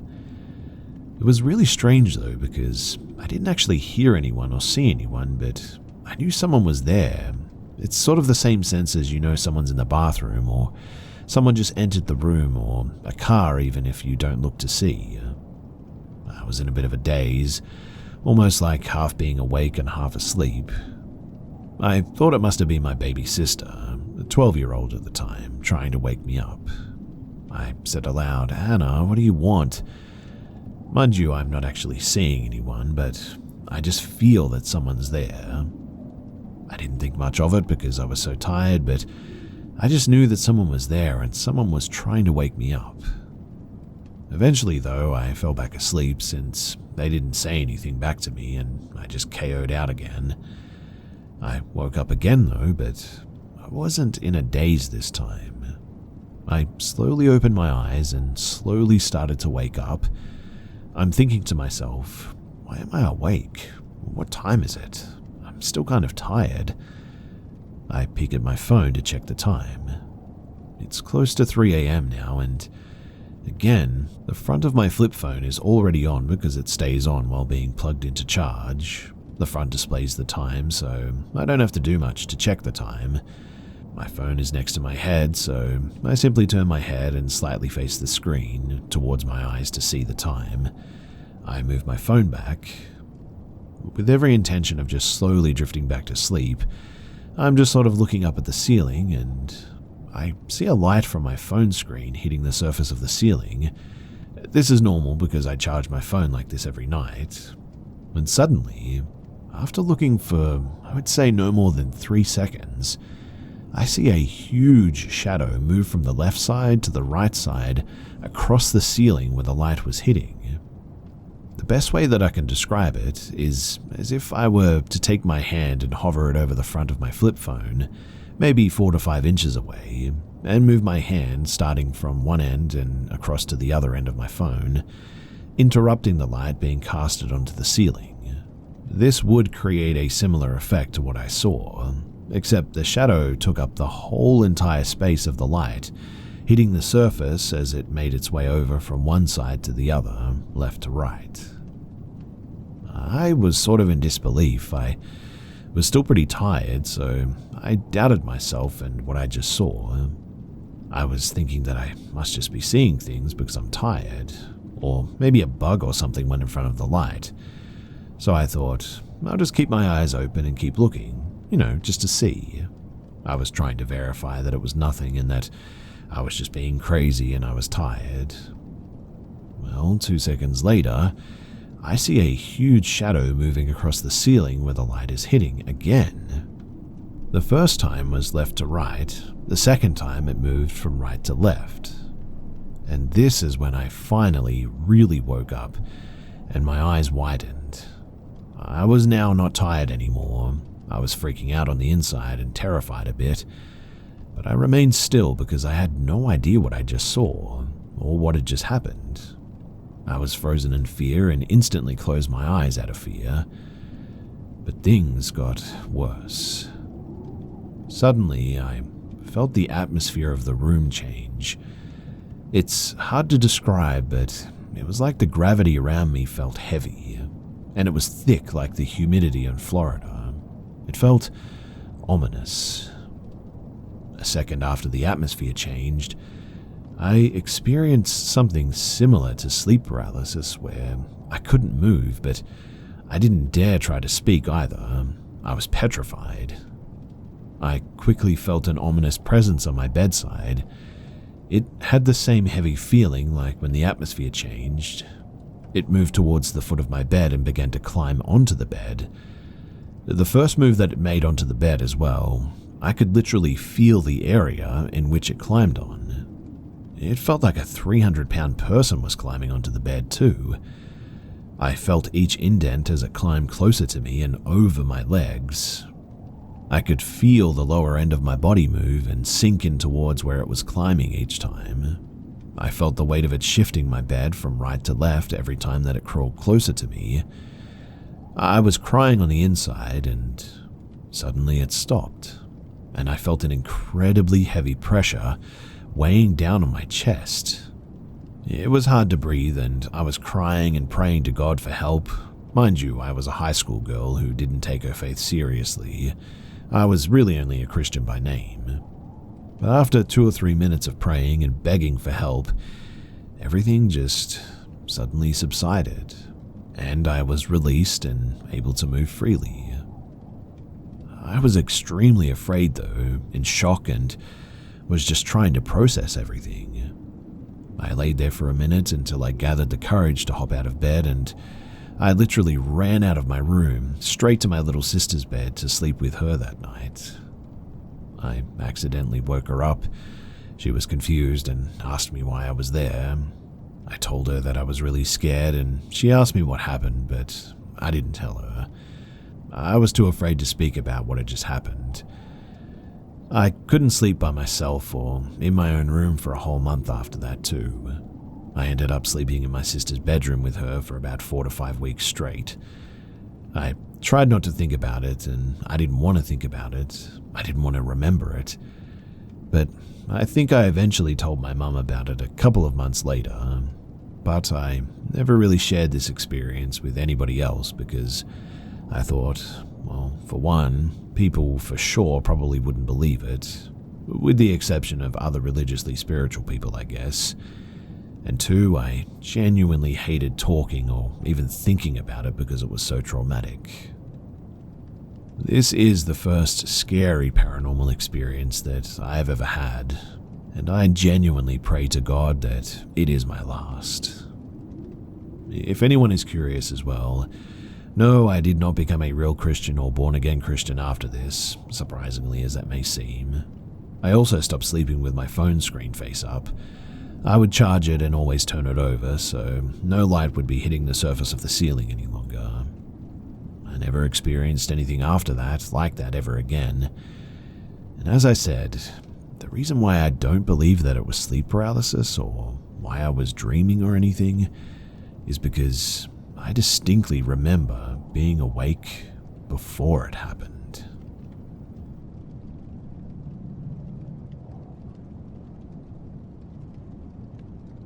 This happened shortly before weed was legalized in Germany. In Berlin, regulation was already quite loose. As long as you didn't explicitly bother anyone, you usually wouldn't get arrested for smoking in public. I've been smoking daily for years now. I know it's not great, but that's beside the point. I usually function pretty well when I'm on it. However, I almost never smoke in public, partly to avoid trouble, but mostly because I enjoy the comfort of my own home. Now, one late night at around 3 in the morning, I was chilling online with some friends, ready to call it a day. I wanted to relax with a smoke in one of my favorite shows, but unfortunately I had no snacks left. Determined to end the night with a proper munchie session, I decided to hit up a nearby small convenience store, similar to a 7-Eleven here. At that hour, only the sketchiest ones are still open, often operating illegally, so I grabbed my coat and keys but stopped short before leaving. Why not add a little bit of joy to this cold walk, I thought, rolling a small smoke. I lit it up as I stepped outside, braving the freezing breeze. Now, the area that I live in is pretty rough. Mostly foreign students, many from Arabic countries. Poor integration has led to crime and violence being all too common here, unfortunately. Even so, I was still in pretty good spirits though as I strolled toward the flickering neon sign of the convenience store. Just one more intersection to go, in fact. That was when a group of men stood at the corner. They looked Middle Eastern and a little bit older than me, watched me as I walked by. It felt pretty normal for here anyway, to be honest. Nothing really to worry about, I thought, already feeling the kick of my smoke.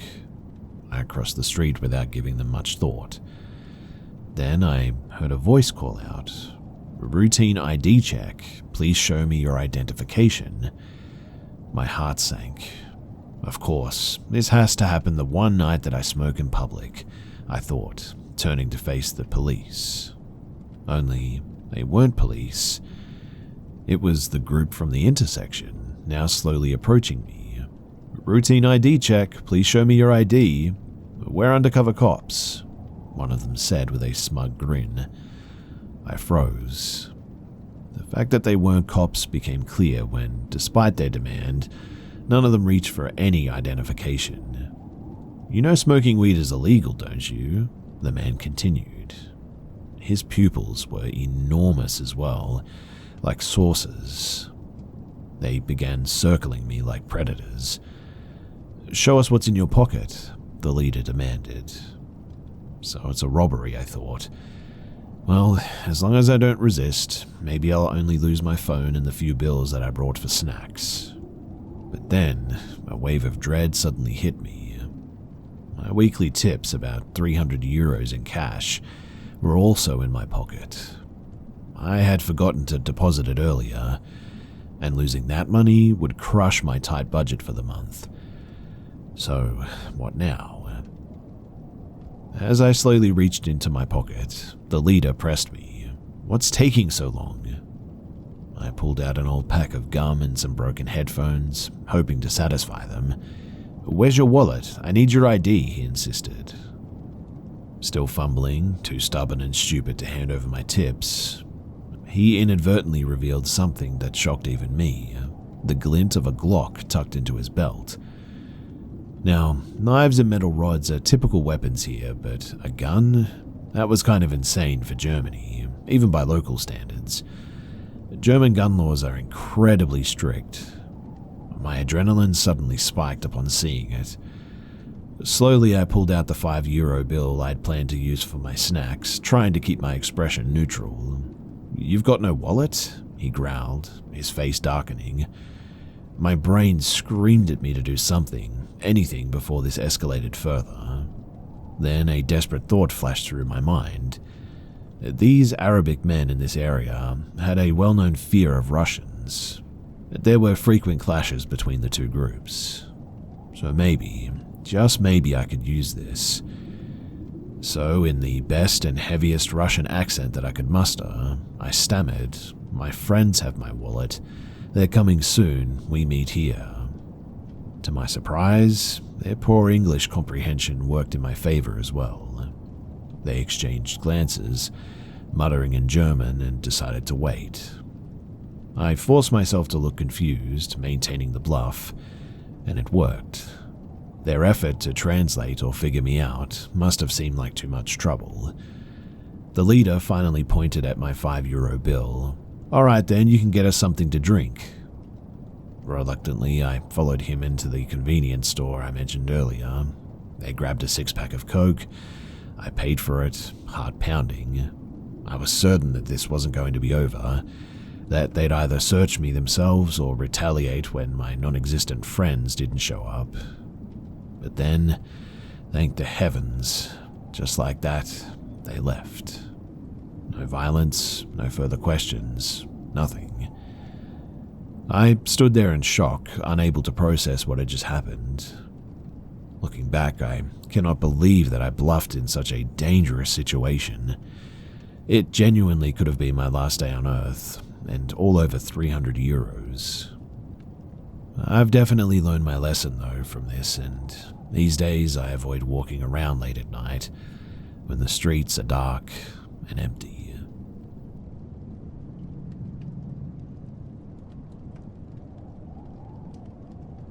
This happened to me yesterday, late in the afternoon. I had just finished buying some snacks from the gas station when a man approached me as I was walking home. It was dark out, so the only thing that I could make out was that he was about 2 inches taller than me, had a green jacket with a hood on, and had fair skin. He asks me what's in my backpack. I try walking away, but he then grabs my bag and refuses to let me go. He demands that I hand him the bag. I try my best to plead with him, saying that he could have the food inside if he was hungry. He didn't care though.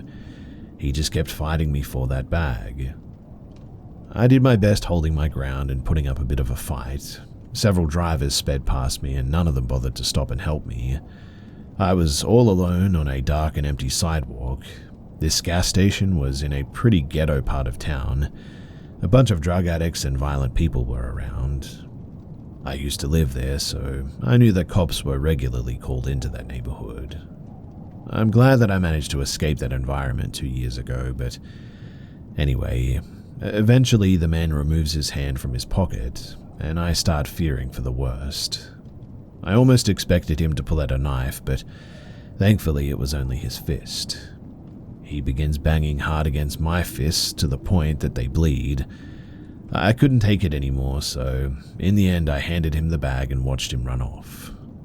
There were only some chips and some juice in there, so it's not like I lost anything super valuable or whatever.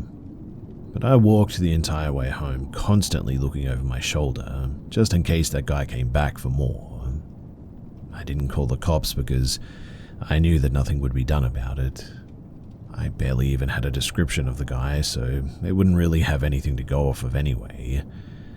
But now I'm currently at work with a bandaged hand, trying my best to get through the day despite the pain. I hope the guy who did all this ends up messing with the wrong person and gets the heck beaten out of him.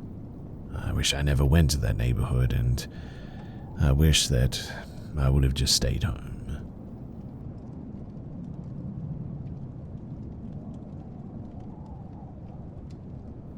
So something has been bugging me as of late.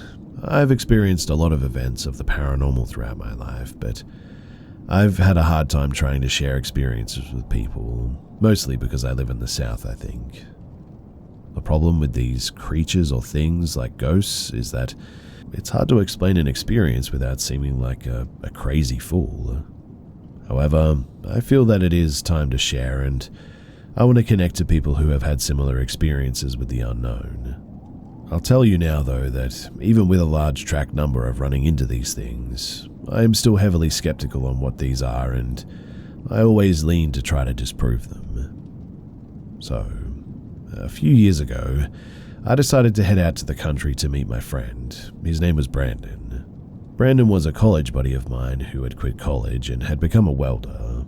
He made some good cash at an early age and had a house built on his family's land too, which he wanted to show off to me during a nice sunny day. I won't lie too, I loved his place.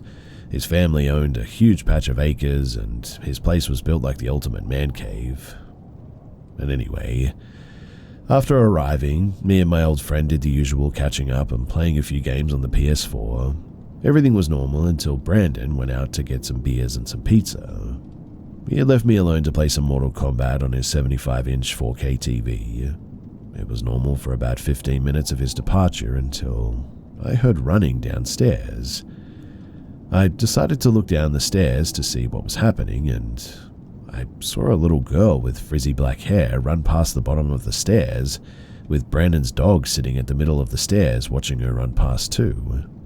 I was like, cool, Brandon's kid's sister walked from his parents to his place to play or something. Honestly, I didn't think too much of it, as I had seen kids outside of his place playing outside before. Brandon returned with some domino pizzas, some wings and some beer, and I decided to tell him what I saw, that his kid sister was running on the first floor. And the guy, he looked at me spooked. He said that he didn't have a kid sister and that the kids, they had left as soon as I pulled up. The weird part was that he got kind of excited and said, "Dude, you saw her too?" I had to make him explain. So Brandon told me a story that happened 3 weeks prior to me coming.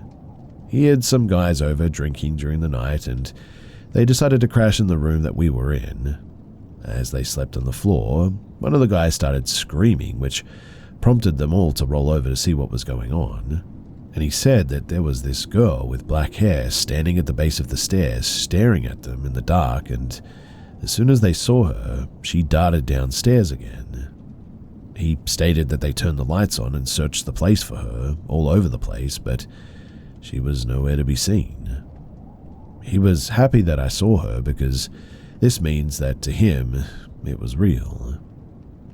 When I analyzed the event myself, I noticed that there wasn't a back door to the house that he built, and when the girl appeared, there was a lot of dust that sort of looked like smoke as she ran past the stairs.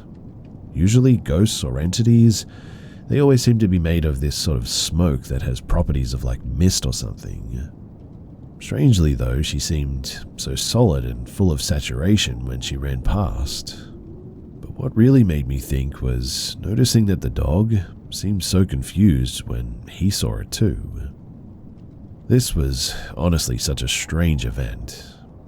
Also, they didn't live in a neighborhood or anything, so there were no neighbors. This whole event is still such a mystery to me, and I wish I had more answers.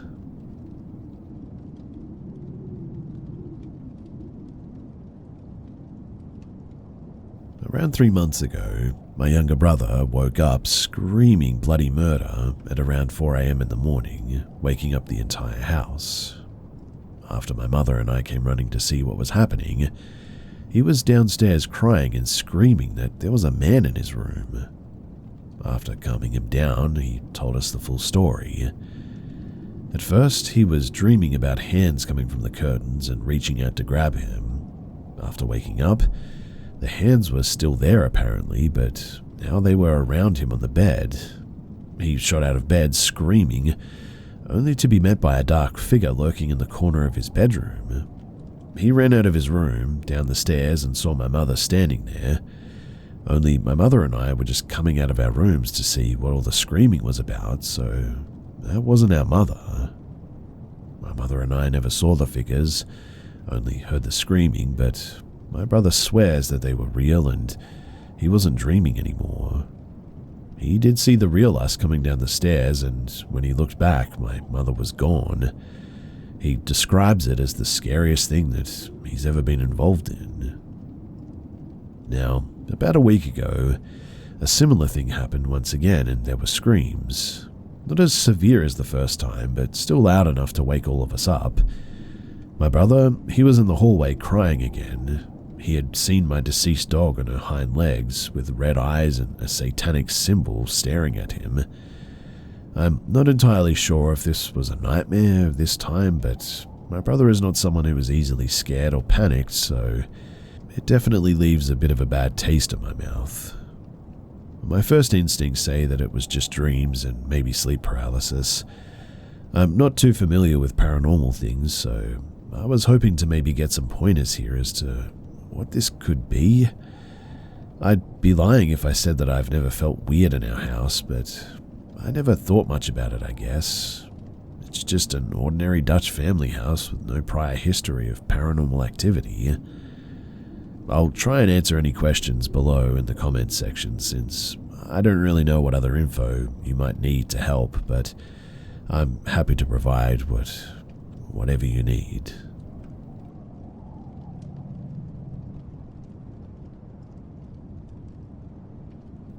This is an old story from when I used to live in the dorms during my time in college. This happened about 5 years ago, and this dorm has a full history of, well, people ending their lives and all sorts of tragic events. So much so that the dorm windows are only allowed to be open a little bit. So, I lived in a huge apartment in New York City with 3 big rooms. 3 in one, 3 in the second, and 2 in the third, my room. The rooms were really far apart, and there were 2 bathrooms too. One nice one, and the other bathroom with showers was a bit like a jail, to be honest. That was my bathroom. So, I lived there with a girl that we called T. Every night, T and I would have long conversations until the early morning. She was a bit insane, and so was I at the time. I was 19 years old, and I was going through depression and mental issues. So that already makes the whole story a bit dark, I know, but during the times we all lived there, here are some things that I personally encountered and some that were confirmed by others as well. The first thing was that lights were turning on and off by themselves all the time. One night I left the shower and I was the only one awake. I turned off the light, and immediately as I walked out, I saw that the light came right back on. It gave me shivers, but I didn't suspect anything until the next few encounters. And so the second thing that would happen was the smell of sulfur appearing for like 2 minutes and disappearing just as fast as it came. T and I, we were in the bedroom with the door locked and shut, no windows open, only the air conditioner. I asked my roommate if she had farted, and she said no, did you? And as soon as we stopped talking about it, it left with no trace, but the smell was just terrible. Way too strong to be from a person, really.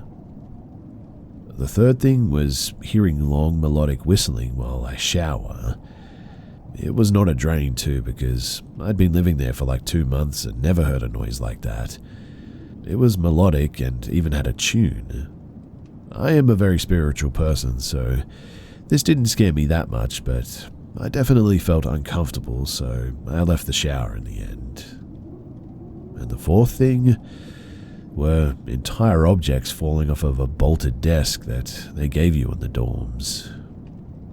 So one evening, my roommate and I were out of the bedroom. T was in the kitchen and I was in the bathroom, and we both heard a loud bang.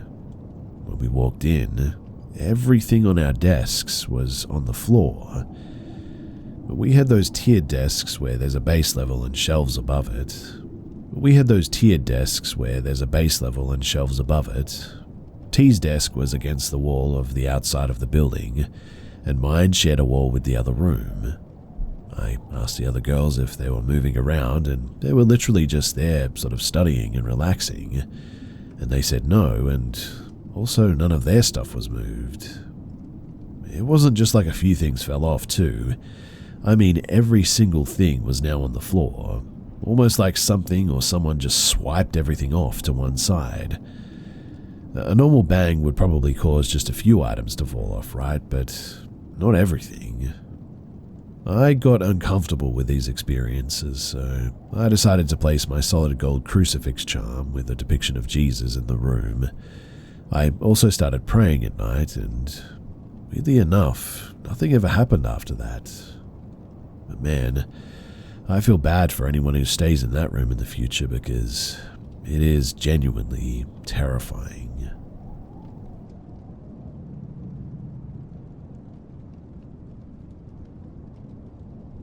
So my husband took me to the Stanley Hotel for my birthday. We stayed only one night, and when we got there, we joined this ghost tour that they had going on, and they talked about the history of the hotel and whatnot. I leave during the tour to go to the bathroom, come back, and the tour is pretty much done. No biggie though, right? Fast forward to the crack of dawn, and I'm the lightest sleeper on earth pretty much. And I hear this loud scratching at our door, and am immediately wide awake. It stops after about 20 seconds, and I lay back down. And a few seconds later, the scratching starts again.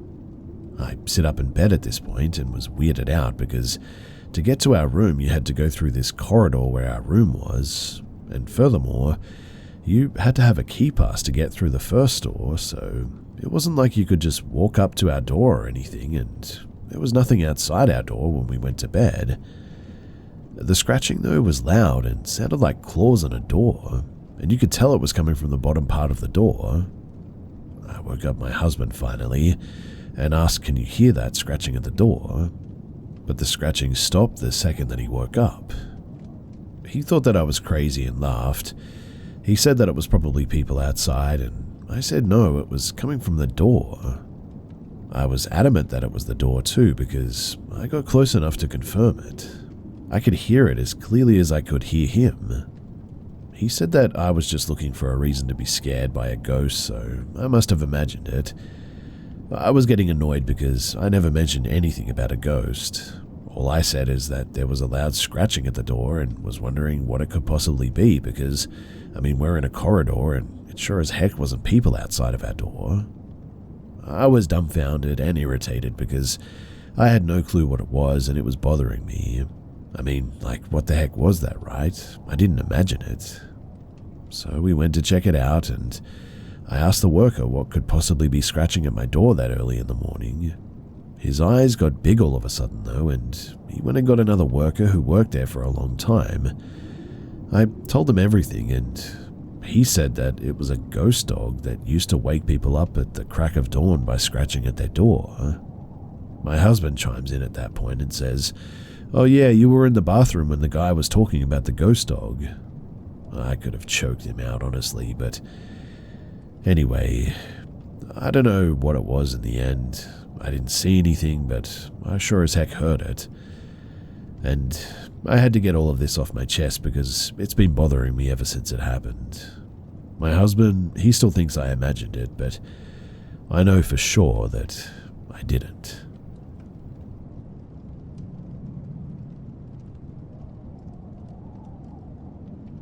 "50 years ago, when I was in high school and college, I taught CPR and first aid classes for the Red Cross in a building that was built in the mid-1800s.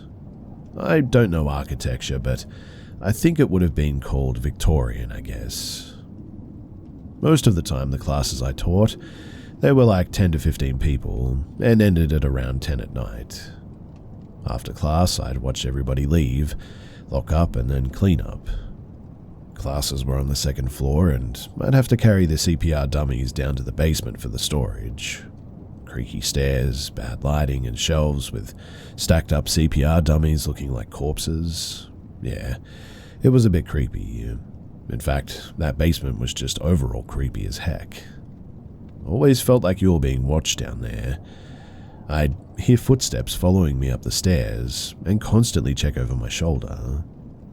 While I was in the basement, almost always, I'd hear footsteps upstairs as well. The first time or 2 times I rushed upstairs to see who I'd forgotten and locked inside, but there was never anyone there, just me in the building. The office staff in the building left at 5, so I almost never saw them, but I decided to get there early to see if the office ladies knew anything about the creepy basement and footsteps. They all laughed at me. They apparently all knew that it was haunted. They even had names for the ghosts. There was a little girl that they'd seen and hear singing. There were muffled and mumbled voices, footsteps, and the toilets flushed on their own. But none of them, and I mean not one of them, would ever go into the basement. Never the basement, they said. Apparently, the Red Cross, they had bought the building from a former funeral home, and the basement was where they did the embalming. I eventually got used to it, I suppose, but the first few times as a 17-year-old, that place absolutely terrified me.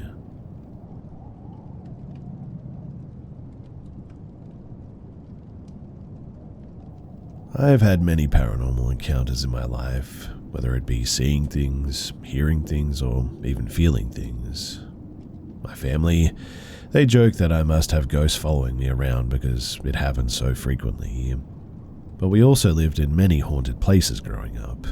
Crying babies at night, things running around like crazy at 3 a.m, angry banging on the walls when nobody was home but me, and once, even a really tall shadow man that would sit by my bedroom doorway in a meditative pose. But you get the idea. Paranormal stuff gets on my nerves, in fact. So when I recently moved into a new apartment with my boyfriend, and I was very happy that it felt empty, as in no one was there but us, I was pretty chuffed. But unfortunately, that only lasted until last weekend. So it was very late and we had just finished the deed. Yes, necessary backstory, sorry about that, but we were laying in bed. My boyfriend noticed the time, a little after 3 a.m, and jokingly asked if I could feel anything lurking around because it was the witching hour. I joked back that sorry, the ghosts only had a 10-minute window from 3 to 3:10 to do their haunting, and they'd missed their shot tonight.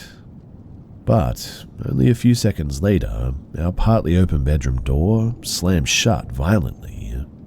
My poor boyfriend, who also had very negative experiences with the paranormal, and is honestly more scared of these things than me, was very freaked out. So to relieve some of the tension, I joked that there was nothing to worry about, since it was probably some cranky old man's ghost who was mad that we didn't do just 5 minutes of dry missionary and call it good, and that it probably took him 5 years of stored energy to slam the door like that anyway. But as soon as the words left my mouth, I felt something slam over me, like a shield of air but solid, and for a few seconds I couldn't breathe. That sobered me up quickly and got me properly scared. I very softly whispered to my boyfriend that whatever it was did not appreciate my sense of humor. For the next few minutes, the bedroom door kept opening and shutting in small jerky movements. Eventually, I gathered my courage, got up, opened the door and apologized for being offensive. I then firmly added that we were trying to sleep now, shut the door and locked it, and we slept the rest of the night unharassed. Honestly, I think the funniest part was my boyfriend asking to move to the side that I usually sleep on by the wall, so I would be closer to the door, which was absolutely fine by me. It was definitely one of the more interesting encounters, though, that I've had in a while, and I'm sad to say that this house is not empty after all. I'm even sadder to report, whatever or whoever is here, they do not have a sense of humor at all. But I mean, oh well. After the shadow meditation man, whose head nearly touched the doorframe while sitting, this ghost, honestly, is just low-hanging fruit to me.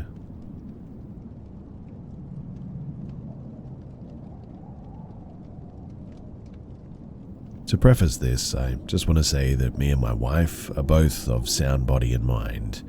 We're both military retirees living aboard Camp Pendleton. So last night, my wife was in the garage around midnight painting her toenails. I was upstairs watching X-Men 97. Both of our dogs were with her in the garage. She had her headphones on, but heard the dogs growling and hair standing up on their backs. The garage door was all the way up, and she looks up to see what they were growling at. It's super dark on base at night, and off in a distance, maybe 100 or so feet, she says that she sees two bright white circle lights, kind of stacked up atop of one another, one smaller, one a little bit bigger. She says that when she looked up, the lights were initially by a tree and then floated to the center of the field and seemingly began coming towards our house. She says that she hurriedly grabbed the dogs and let the garage door down.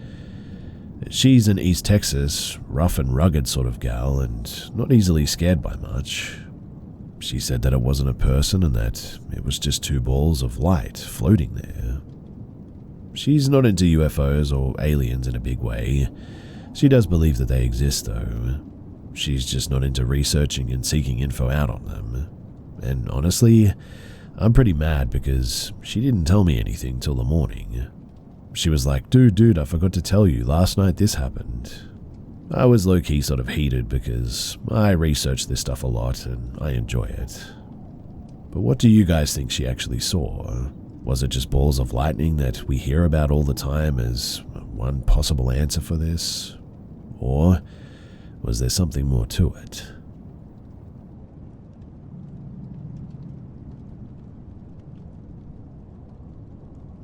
This happened last year, right before I switched up jobs in October. So I used to work really early in the morning. In fact, I would be at a transit bus at 4:30, get to my intersection, and hopefully catch a connecting bus. I didn't like walking in this neighborhood for two reasons as well. One, I was almost hit by a drunk driver one time while walking to work. And two, I have a lot of body pain that made walking distances a little bit difficult. My bus, though, was running late, so sadly I did miss my connection and was forced to walk that day. So I began my 15-minute walk to my job in the dark of the morning. Now, this neighborhood is a bit strange. One of those where you simply cross a street and you're in the other good or bad side of the neighborhood, if you catch my drift. And I was in what was the newer or good side of this area. To add into this too, the area is barely lit with hardly any streetlights, so it was an anxiety-inducing walk, that much is for sure. But as I'm walking, I see headlights down one of the darkened streets. It catches my attention and I glance down it for a split second just to see what it was doing, and then I focus back on the path ahead of me. Suddenly though, the car is peeling out of that street and does a sharp turn to pull up right next to me. In the car were 3 or 4 guys. I want to say that they were early to mid-20s, but it was hard to tell, but I immediately went on high alert. When they got up beside me, they started screaming at me about how they were going to kill me and a bunch of other stuff before they eventually made a U-turn on the road and peeled off into the opposite direction. My heart was absolutely racing and I was shaking. It was the second time something bad had happened in that neighborhood that put me off that I couldn't wait to get a new job away from this area. While their threats were empty and probably just a bunch of dudes being idiots, it didn't take away the fact that for a split second, I was genuinely afraid that they were going to mow me down with their car or jump out and beat the ever-living, well, you get it. And it only added fuel to the growing PTSD fire of almost getting rammed by a drunk driver one time. Luckily, I did get a new job within a month of the incident, but I am still very nervous around traffic. And every time a car speeds by me while I'm walking on the sidewalk, I feel my heart racing because I think of that time, and also the drunk driver.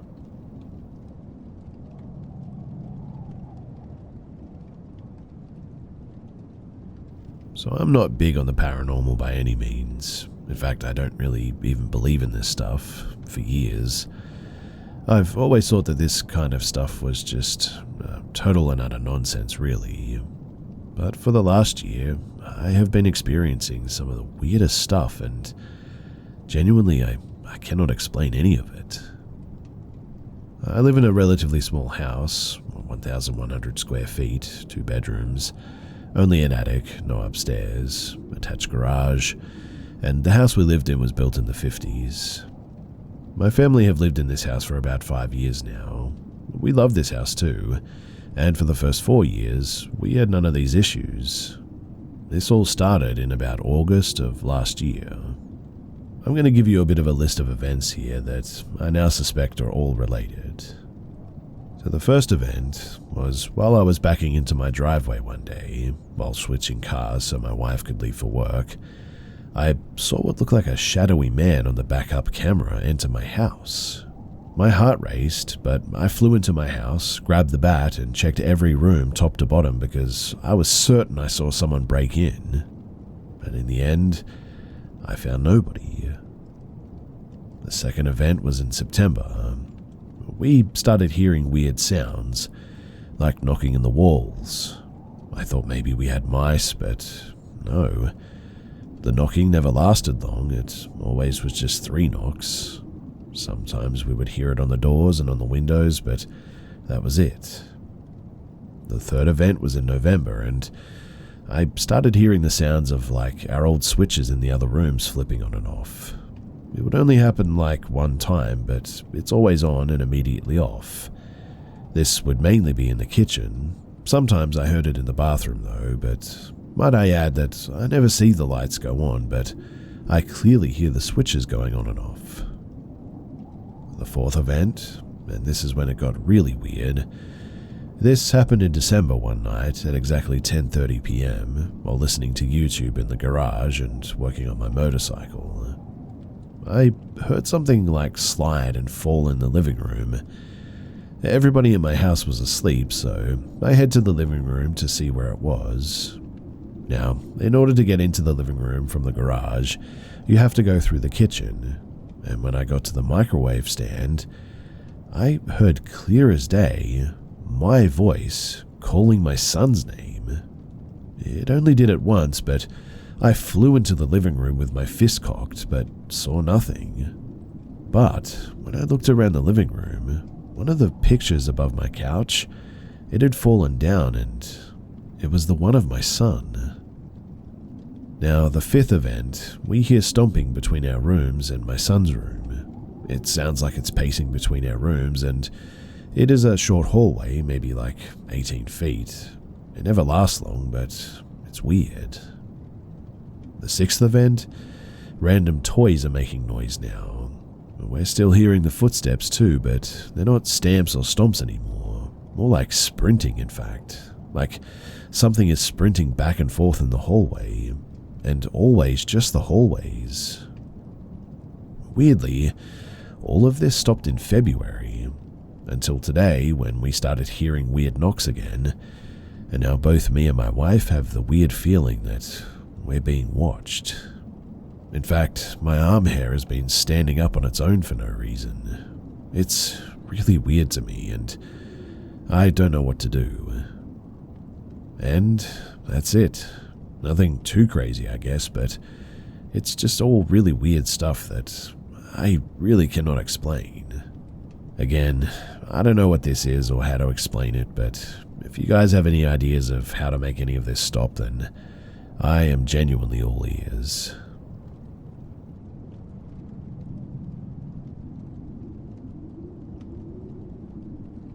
A bunch of years ago, I matched with a guy on Tinder. I was a freshman in college and just got out of a relationship, and I was having fun. I matched with this guy, male and 24, and his name was D.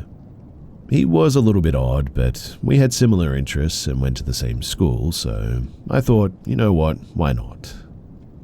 The red flags, they started rolling in immediately when I said that I would go on a date with him.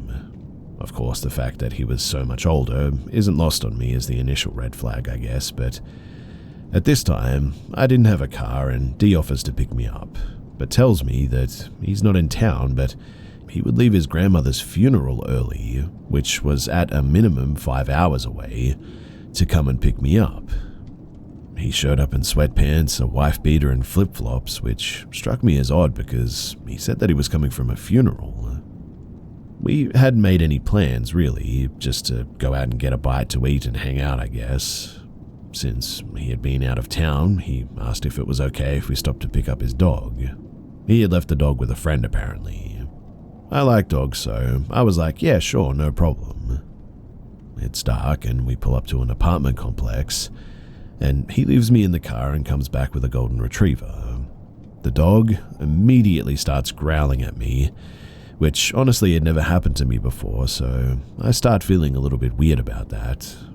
D doesn't say anything about the dog's temperament. Because we have the dog too, he wants to drop him off at his house. This feels logical to me, so I agree. Now, when we pull up to D's house, he asks if I want to come in, and not wanting to sit in the car, I do. The moment that I walked in, I immediately knew that this was the wrong choice. This house was trashed. There is garbage everywhere, trash bags full along the front entry, bottles and wrappers on the couch, and just generally just stuff everywhere. D lets me know that he has a roommate, but that the roommate isn't home. I assume that this is to imply that the mess isn't actually his. After brushing the trash off of the couch, he asks if I want to sit and play chess. I had expressed that I was interested in learning, and he seemed more than happy to help me learn, but this too was a huge mistake. D begins explaining the game to me, and it isn't fun first date explaining. He has suddenly gotten very serious and is showing me each piece while telling me what it is, what it does, and how it moves. D then begins questioning me over every piece, which most I got wrong. Every time I get one wrong, he then yells at me the correct answer and tells me to try again. He got more and more frustrated, and it made me very uncomfortable, so I suggested that we pause chess and do something else. D suggests watching a movie, which honestly is fine with me at this point. The idea of us leaving and going to get food seemingly forgotten. D tells me that we can watch a movie in his room, and I oblige, but then he explains that he has to put clean sheets on the bed. I assumed that we were moving to his bedroom because it may have been cleaner, but when we got in there, it's not, and there is no TV in his room. He proceeds to put Iron Man 2 onto his phone to have us watch it. We watched about 10 minutes of it before things got sexual. I won't tell you strangers the details, but short story short, we didn't have sex, but other things went down. I'll say that those things were consensual, but after they occurred, I was feeling really odd about the whole situation and told him that I didn't want to have sex. D was confused, but didn't push it at first. He said fine, and we watched maybe 5 more minutes of the movie before he said that he didn't want to watch the movie and more. He started complaining and asking me why I didn't want to have sex with him, and I simply said that I wasn't in the mood anymore. He then began pressuring me to tell him exactly what it was about him that made me feel that way. At this point, we had moved from the bedroom back into the dirty living room. You might be thinking, seems like a perfect time to leave, and I thought so too, but this is where things start to get scary. As if he knows I'm thinking about how I'm leaving, he explodes and begins to scream at me. This is a 6-foot-something man screaming in the face of like a 5-foot-nothing young girl. Of course, I'm internally freaking out, but I'm trying to make sure that I don't tick him off anymore, but also not agreeing to anything. For the next 5 to 10 minutes, D screams at me about why I don't like him, why I don't want him, and continuously asks what's wrong with him and to tell him. I tried to placate him as best as possible, saying the old, "It's not you, it's me, and no, I don't want to leave." Again, this man is my only ride home, and I am truthfully not sure exactly where I was anyway. Although I did have my phone and Google Maps, I didn't have an Uber at the time. D finally calms down when he believes that I'm going to stay, then suggests that we try playing some video games. I was in full internal freakout mode, trying to make sure that I was playing the part of the interested date because I was terrified that if he felt I wanted to leave, that he would freak out again. We played this game for a while, then out of nowhere D starts getting upset again. He started yelling about why no one likes him, why no one wants to get to know him, and why no one loves him, saying that he has never had a girlfriend and all his dates have been one-night stands. Again, I placate him with, I don't know, lots of girls are just snooty like that. At this point, I'm saying anything and everything that he wants to hear. He even starts crying about how his mother never loved him and telling me very deep, dark things about what his mother has said to him and treated him. After he finally calms down once more, he gets up and goes to the kitchen to fix us some drinks. Now, if you're anyone with a brain, you're thinking absolutely not, which was my exact thought at that moment too. I decline his multiple offers for a drink. He asks if instead of alcohol I wanted water, and of course I declined that too, feigning that I just wasn't thirsty. I stayed at his apartment until 1 a.m. because I was sitting next to him terrified to 1. Ask him to take me home, 2. Say I'd walk home, or 3. Figure out how to get an Uber. I had been trying to download Uber on my phone without him noticing, but then it asks for card information and that was too hard to do without him noticing. So, at around 1 a.m. I yawn very loudly and say, "Oh wow, it's 1 a.m. My roommate's going to be so worried about me." I laugh as if my roommate would be stupid to worry, and that I hadn't been watching the clock since he picked me up at like 9 p.m, and then said, "I'm so tired, I should get home soon." Again, I was super scared that he would freak out, but he didn't explode. He just looked at the clock and said, "Yeah, it was late." But I wasn't taking any chances, so I said, "I have a great idea. If I get to bed soon, I'd love to have breakfast with you on campus." I was hoping that my offer convinced him that I was intending to see him again. And it did. He seemed very happy at the prospect of it, and jumped up, walking me out of the house and to his car even. The drive back, though, was excruciatingly long. The ride was completely silent, neither of us spoke. It was only a 10-minute drive, but I could have sworn that he slowed down every time that we got to a particularly dark area or underpass.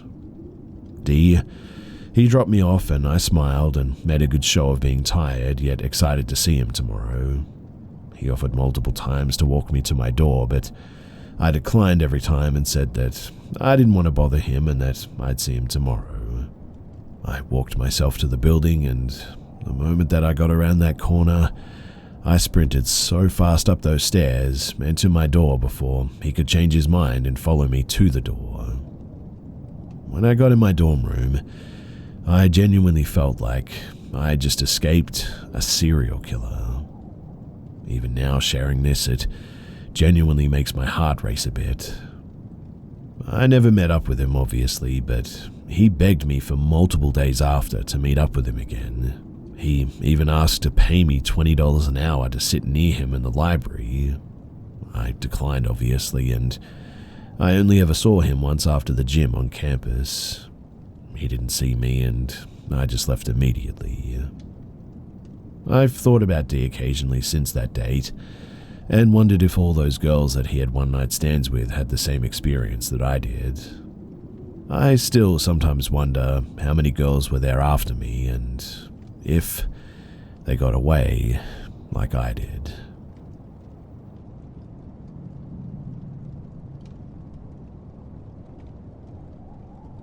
So I cleaned houses for a while in my small hometown in Indiana. A new woman moved in a few houses down, and my boss at the restaurant that I worked at told her about me cleaning houses. The woman asked if I would be willing to clean her house twice a week and walk her dogs daily. I agreed, and it was fine for the first couple of weeks. She kept all the pet stuff at the top of the basement stairs and the leashes and harnesses on the back of the basement door. She told me that her and her husband, they were supposed to move to Tennessee, but he went ahead of her and told her not to bother coming down. Apparently, he had been having an affair and was moving the other woman into their new house with him. She asked me to watch her house and dogs because she was going to Tennessee to get some of her stuff that he had taken with him. When she returned, her basement door now had 2 new padlocks on them, and I was told not to bother going down in there as she had moved the pet stuff apparently. She left for work and I went about cleaning. There were weird dragging and banging sounds from the basement the entire time that I was there though. When I saw her the next morning, she told me that any weird noises from the basement was just from the furnace which she had turned on the day before, which was weird as it was May and already getting hot out and her house wasn't warm at all. And then she became obsessed with me. She wanted me to go to dinner with her all the time or stay at her house. I went to dinner a couple of times, but she was always weird towards me. I ended up having to move suddenly and told her about it, and she almost had a breakdown. She tried to get me to move in with her, in fact, and her reaction just freaked me out. Almost 2 weeks later, she came to the restaurant that I worked at and asked for boxes. She told me that she didn't need my help anymore and that she was moving away. She was acting odd though and like she was in a hurry to leave, and 2 days later, she was gone. Honestly, I think she brought her husband and his girlfriend back from Tennessee and killed them. I moved away about a month later, and I never heard much else about her.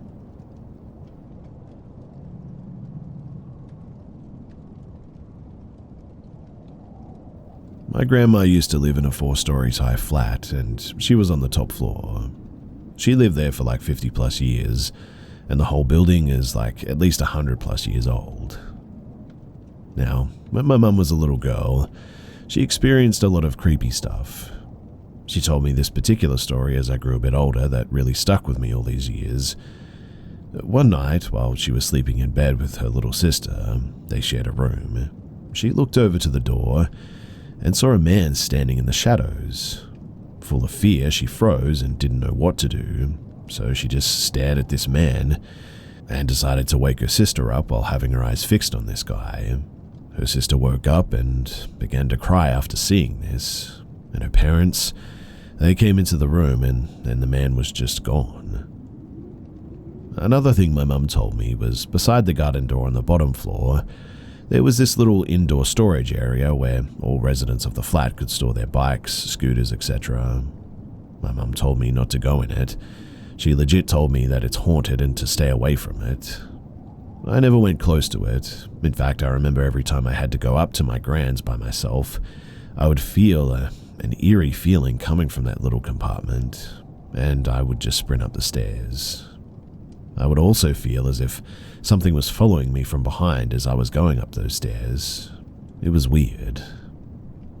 Anyway, that's some backstory of this house, but now, when I was 14 years old, myself, my brothers, and my cousins, we all used to go over to my grand's quite regularly, and back then, we never had phones or anything like that, so we played games like hide and seek, what's the time, Mr. Wolf, etc.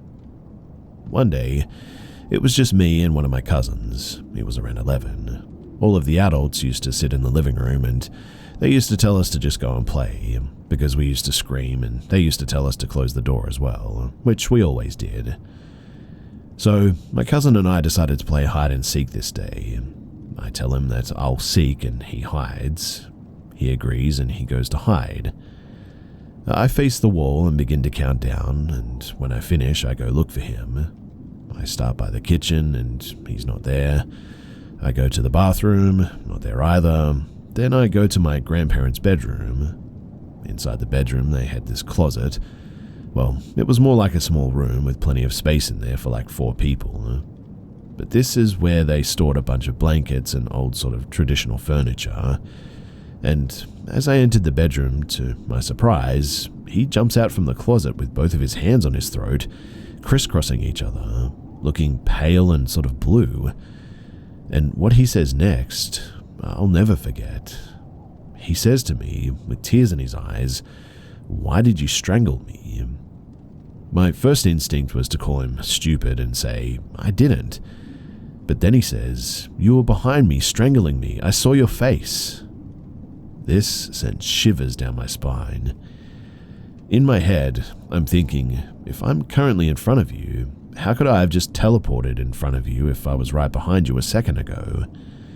For this to make any sense, I would have had to have strangled him, then I would have to somehow run directly in front of him, out of the closet door without him seeing me, and get to the position that I was currently in, which is impossible. So, being the older cousin, I could clearly sense the fear and distraught that he was in. To lighten the mood, I started to laugh and giggle and said, "Yeah, it was me, ha ha ha. I was behind you." I hugged him, but honestly, I was terrified. We stopped playing hide and seek after that. His mum was mad at me for strangling him, and I just took all the blame. I told my mum what happened when we left my grand's, and she believed me and hugged me, and we just kept it to ourselves. Many years down the line, I was like 21 and this cousin was like 18-ish, and I brought this story up with him, and he remembered it clear as day, exactly what happened.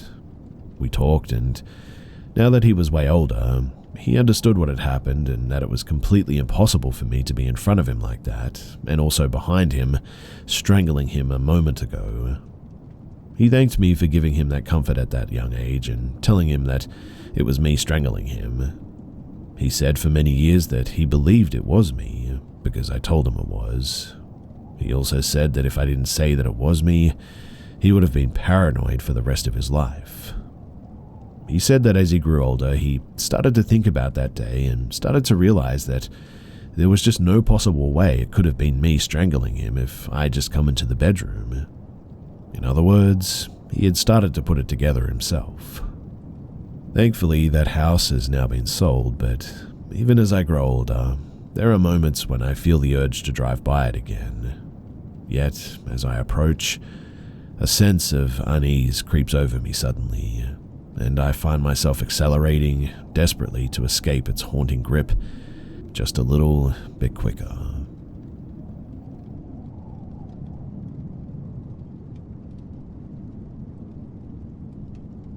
Two years ago, I met a guy on Tinder. Good feeling from the start, so we quickly decided to see each other. He asked me to come and sleep at his place, which I accepted because we had mutual friends. I told myself that he was definitely someone that I can trust. I arrive at his house at 9 p.m. and I immediately see that he's not as I imagined. He looked dirty, his apartment looked like a squatter's house, and there was a smell of stale tobacco in every room. I also see a stack of books on autism when I come into his home, and so I ask about it. I learned at this moment that he is autistic with Asperger's and that he has difficulty differentiating right from wrong. He also tells me that he knows how to analyze nonverbal language really well, and that he knows what a person is thinking just by their attitude. I don't know anything about neurodivergence, but I directly wondered what his inability to recognize right from wrong meant. Anyway, he offers me a glass of alcohol, which I accept, and as I follow him into the kitchen, I see a weapon placed on the counter. I'm a little panicked when I see this, And seeing my look, he explains to me that it's not charged and that it really belongs to his father. I never knew if it was a real weapon, but I'm starting to get a little bit uneasy by seeing it. On Tinder, he told me that he wrote quite a bit as well, like me. So he shows me a poem that he wrote on his computer. And let's just say that it was an absolutely horrific poem. I freaked out at that. I pretended to appreciate his talent because he was really starting to scare me. We then talk about his ex, and he tells me that they'd had fun choking and drowning each other in the shower because they wanted to know what it felt like to have control over the other's life. It was too much at this point.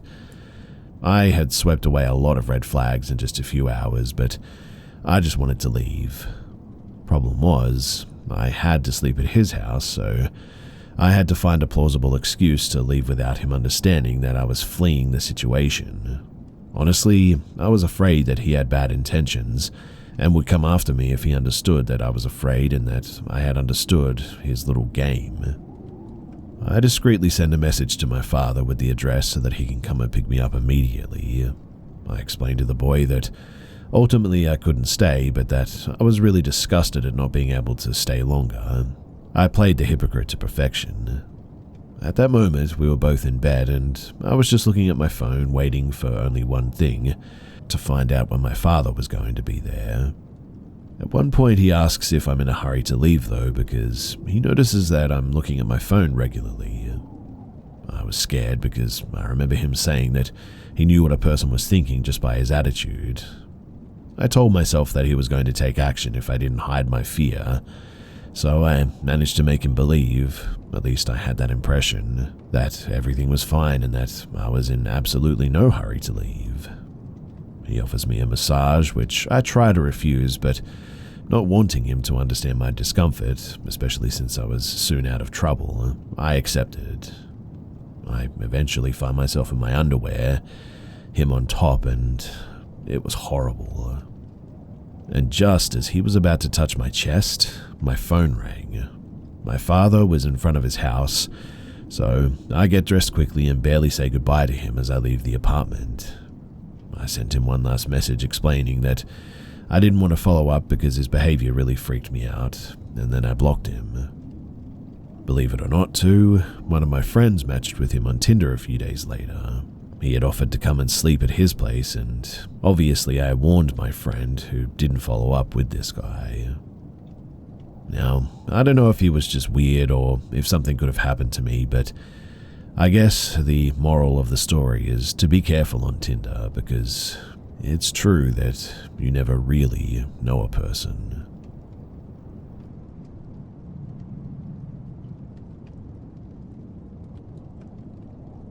In the 60s and 70s, it was common for people to hitchhike around the country. My father is blue-collar through and through, and before he got married and had kids, he worked on oil rigs, tarred and graveled roofs, hopped freight trains with his friends, and even hitched to Woodstock. He's always done manual labor jobs, so he's always been reasonably fit, with an average build, and in the hitchhiking era, he was cautious and aware, but never truly felt like he was in any danger. They even hitchhiked off and on job sites as well. During a snowstorm in New England in the 70s, he was hitchhiking from Massachusetts to see some friends in New York. He said that he would be cautious and choose cars and drivers that looked neat and clean. He wouldn't take any weed or food or drinks offered to him, and he'd be pleasant when talking, but wouldn't give too much personal information away. It was semi-late in the evening, though, and a nice car pulls up. The driver was a man who looked to be in his late 40s, early 50s. He remembers the inside of the car was very clean, and the man driving was white, well-dressed and groomed, and drove along at a reasonable speed in comfortable silence through the sleet and snow. When the car finally approached the exit where my father needed to be dropped off, my dad said that he told the man, "Hey buddy, right up here is perfect. You can just let me out and I know where I'm going after that." The man said nothing, kept looking ahead, driving, and didn't slow the car down.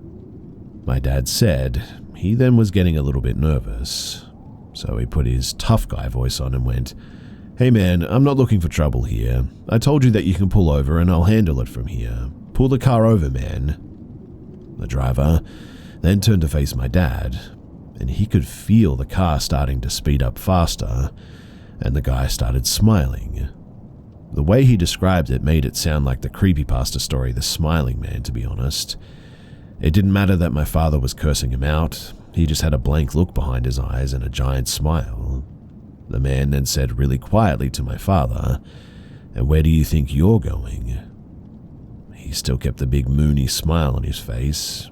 Dad told me that he thought about grabbing the wheel and making them crash, but he didn't know where he was, and he didn't know if the guy had a weapon on him. He said that he saw a turnoff approaching though, and so he quietly put his hand behind him on the door handle and decided that he was going to try and tuck and roll out or run out if the guy slowed down enough. The guy driving started slowing down enough at the turn for my father to jump out, and he did hit his shoulder on the concrete but was wearing a jacket and work boots, so it sort of cushioned him. He saw an embankment leading up into some trees, so he just used his hands to climb up the grass and snow, ran into the trees and flattened himself on the ground and hid. He said that he thought at the time, "No way will this guy come after me." And he saw the man from below get out of his car and start quickly climbing up the embankment after him on all fours. Dad said that he just sprinted further into the woods out of sheer terror.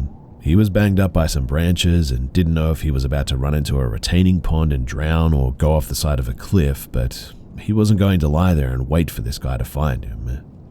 He laid down again and covered himself with some wet leaves at one point.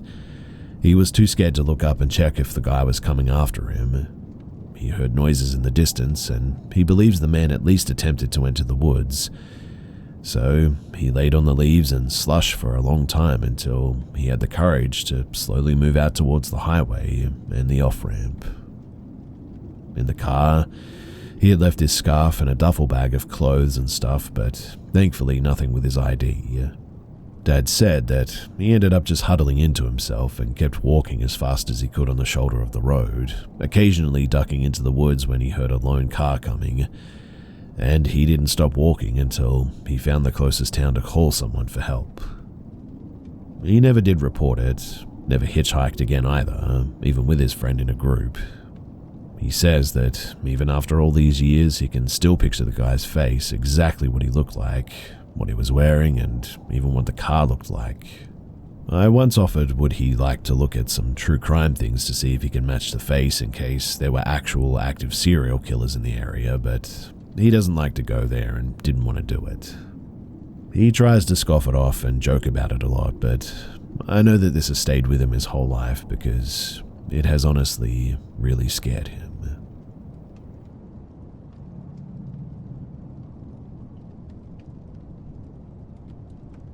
Back in the summer of 2005, or maybe 2006 actually, I was employed by the National Park Service in Washington State. After spending 8 days conducting trail work in and around Glacier Meadows in the Hoh Rainforest, we began the long hike back to the trailhead. My co-worker, he was hiking ahead of me by roughly 5 minutes, setting a brisk pace as we made our way down the trail. As I descended a particularly steep switchback, I noticed my co-worker engaged in a heated argument with a man that he had just encountered. I paused at the top of the switchback, trying to discern what was happening below. The man, dressed in jeans and a tank top and carrying a fishing pole, seemed to be heading towards one of the subalpine lakes, likely to fish, I guess. His attire was unusual for someone about 10 miles from the trailhead. No backpack, water, or gear, which made him stand out even more. From a distance, I could see the man was visibly agitated, gesturing aggressively as he spoke. When I caught up to them, my coworker briefly explained that the man was furious because he believed my coworker should have stepped aside to let him pass, adhering to the unspoken trail etiquette of yielding to those hiking uphill. But as soon as the man saw me approaching, his demeanor changed drastically. His aggression faded, and he immediately ceased his argument. He walked past me without making eye contact, his earlier hostility replaced by a sudden desire to leave the encounter behind. The entire situation was unsettling to say the least, but We shrugged it off and we continued our hike back to the trailhead. Now, years later, in a moment that brought that strange encounter rushing back, my coworker called. He had been watching a news story about a murder in Alaska and found something disturbingly familiar about the suspect involved. Without revealing any specifics of the case or our encounter, he emailed me a photo of the suspect and asked me what I thought. And as soon as I opened that email, my heart skipped a beat. The face staring back at me was unmistakably that of the man that we met on that trail years before. The man who had seemed so unnerved by my presence during that argument was now identified as Israel Keys.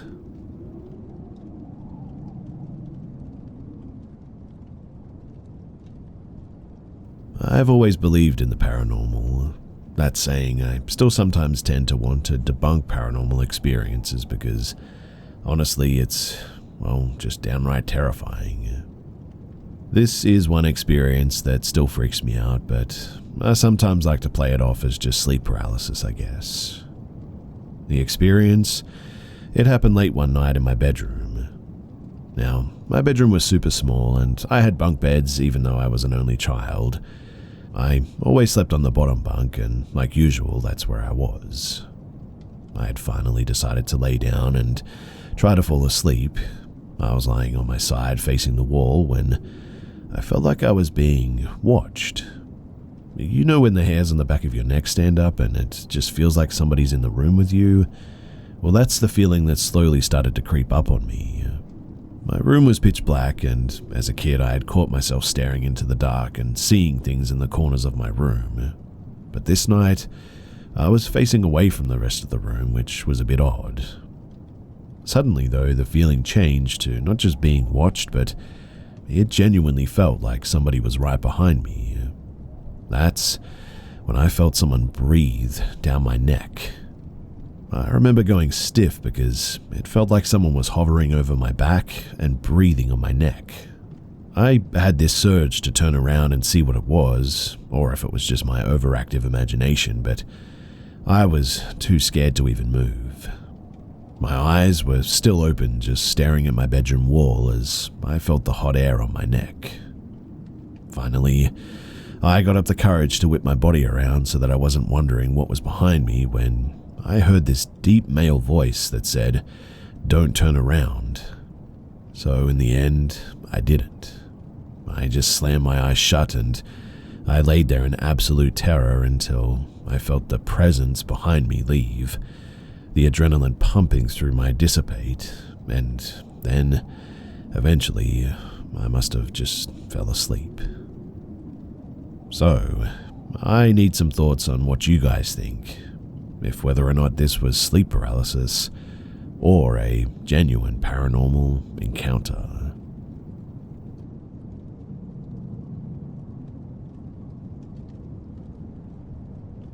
This event happened about a year ago, but it has always stuck with me. I haven't been able to find a lot of clear information about it, so I would love to hear any possible explanations that you might have. So, my family recently moved to rural Pennsylvania, about 10 minutes from the West Virginia border and about 20 minutes from Ohio. To get home now, I drive through a lot of farmland. One afternoon, while heading home, I was passing a cornfield, going about 45 miles per hour, when I immediately felt my whole body stiffen and had an overwhelming feeling of just being watched. I found myself sitting up completely straight up in my seat, turning down my music and gripping the steering wheel tighter. I was on an empty back road, so I figured if my instincts were kicking in, there must be an animal nearby or something. I slowed down to about 35 miles per hour and I glanced around to see if I saw a bear or a coyote or maybe even a sketchy person. And it was then that I noticed two glowing red eyes peering out from the cornstalks on my right, about 10 feet in front of my car. A feeling of this is not good or safe washed over me all of a sudden, so I instantly hit the gas and sped off to my house. Once I got there, I sat there trying to figure out what the heck I just saw. Maybe someone's laser lights on a hunting rifle, maybe something reflected against my headlights strangely, but just nothing seemed to adequately explain what I saw, my sense of panic, and or the overwhelming feeling of malicious intent that came from those eyes. My best guess was that it was a really big owl, but this happened during the day, so that just doesn't make any sense. Also, the fact that it happened during the day, those eyes must have been real bright to shine that light, so bright that it was easy to distinguish between it and the daylight. Whatever it was, the moment has always stuck with me, and I'd like to know if a red-eyed corn thing is a common thing to encounter, and if so, what is it? When I passed the same spot later that day, coming from the opposite direction, I felt hesitant or cautious driving by, but not unsafe like I did that time. Maybe whatever I saw had moved on by then, I don't know, but I just want to have an idea of what the something that moved on might have been.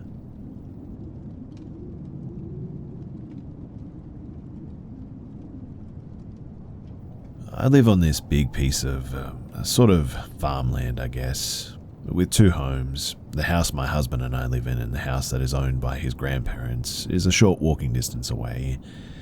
We have a lot of woods surrounding our land, and we get a lot of woodland animals that come through our yard a lot. It's one thing that I really love about living here, in fact. For instance, there's a groundhog family that I've watched grow up that live by one of our sheds. They tend to mind their own business and don't bother any of our small crops.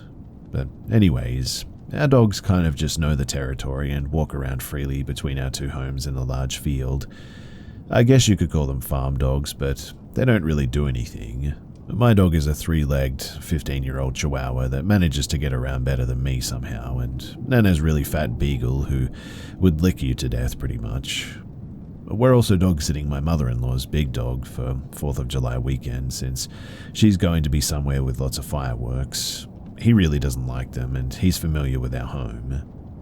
But anyway, last night I came out of the bathroom and the big dog starts freaking out, like whining, howling, kind of stomping his feet like he wants to show me something, if that makes sense. This isn't really unusual for him because he gets pretty mouthy when he wants to go outside, so I started going towards the door, which then he started gesturing with his head towards it. So I opened the wooden door before our screen door and he just kind of froze in our kitchen like a statue. My dog then came up behind him and froze too. They both just stared directly at me and turned their heads towards the door and sink, like they were gesturing for me to go outside. It was really uniform and weird. It's hard to describe, but it just felt so wrong for them to do it like that. But at the same time, I assumed that maybe there was a skunk outside or something. So I went out onto the porch to see our grand neighbor's dog sitting happily on our porch, which made me relax a bit. There were very distant sounds of fireworks, so I thought maybe that's what our dogs were on edge about. But then the fat beagle on the porch did the same thing, looked at me, nodded his head towards the woods like a suggestion. I noticed that he was sitting uncharacteristically still and wasn't panting and snorting like he usually does. I walked to the edge of the porch and looked around for a bit, and eventually my eyes landed at this one spot, a perfect hole between the trees that allowed me to stare back deeper into the woods a little bit, and in that spot, I saw a pair of eyes open and blink at me. Now, the rest of this is kind of a bit of a haze, but I just remember thinking, you need to go to the woods over and over again, while urging myself not to do it, like I was having a battle with a rope pulling me. It suddenly looked like there was grass that was laid perfectly for me to walk on, like I could point out spots that had been tread on by feet before. It was like there was a path made for me to walk to this pair of white eyes staring at me from the woods. My husband at this point noticed something was amiss, I guess because he heard the door open and wasn't sure where I was. I always tell him when I go outside to read or sit on the porch for a while, and I just kind of heard him behind me go, "What are you doing?" I remember saying, "I'm just looking." I specifically remember saying that too. My husband kind of started getting worried at this and started guiding me inside, but I remember saying, "I'm just looking."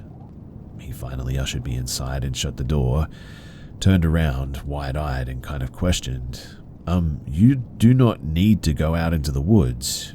You know that, right?" I was really confused. From what I remembered, from his perspective, what he should have seen was me standing on the porch staring into the woods. I never mentioned anything about walking out there, just had the sensation that I should move. But it was then that he told me that apparently I kept looking out like I was in a trance and saying different variations of, "I need to walk out into the woods for a little bit." Mind you, I have no recollection of this at all. I've had weird things happen to me before, but this truly filled me with dread.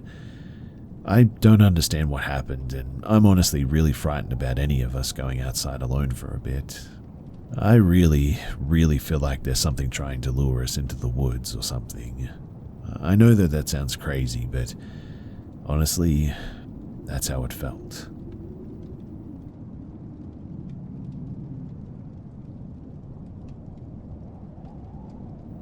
So my husband and I were watching a scary movie the other night. We don't usually watch scary movies, but we thought that it would be fun since our kid was staying with his grandparents for the night. And about halfway through the movie, we got bored of it and decided to call it a night. It was around 11:30 at this point. We were watching it in our bed, so we just turned it off and the lights and laid down. Within maybe 30 seconds of turning off the movie, though, I begin to hear a man talking. It sounded like it was coming from our basement. We live in a log home and we sleep in the loft, which is open to the rest of the house. The stairs leading up to our room are made of half logs, so you can just peer through them and see down into the stairs leading directly below into the basement, which also has no door. At first, I thought maybe I was imagining it. I think that I've had auditory hallucinations before I fall asleep before, so I thought that that's what this was. But we have a German Shepherd who sleeps at the top of the stairs in the loft with us, and she hadn't seemed to notice anything. About 10 seconds after hearing this voice, I hear several other sounds of something moving in the basement, jostling and sort of gentle thuds. At this point, my husband whispers, "Did you hear that?" And I'm like, "Yeah." And he says, "It sounded like a man talking." And I was like, "Yeah, I heard it too." So he jumps out of bed, puts on his robe and gets the gun, and starts checking around the house. I have my phone up, ready to dial 911 if need be. He starts in the basement, nothing. All the windows are closed and locked, and the alarms on them are undisturbed. Same with the sliding door. We check the rest of the house and still nothing. I'm super freaked out at this point. He has to get up early for work though, so we go back upstairs to our bed. He goes to sleep, but I am just too freaked out and I stay up with a lamp on ready to attack this sneaky intruder until about 2 in the morning, when I was just too tired to stay up any longer and so I fell asleep. I heard a couple more strange noises up until I fell asleep. Most of them I just attributed to the house shifting. My box fan made a high-pitched squealing noise a few times, which I've never noticed before. Almost sounded like bats squeaking. In the end, I just couldn't relax about the situation because I just can't come up with a solution as to why this happened. I mean, the house was secured. There was no way anyone could get inside. We live in a rural area and know our neighbors. They don't wander around our property. It just doesn't make any sense. The voice didn't sound particularly threatening or anything. It sounded like a country boy talking to his buddy. Not super loud, not quiet, just a sort of casual interaction. I don't know, guys. The whole thing is weird and I just don't know what to do.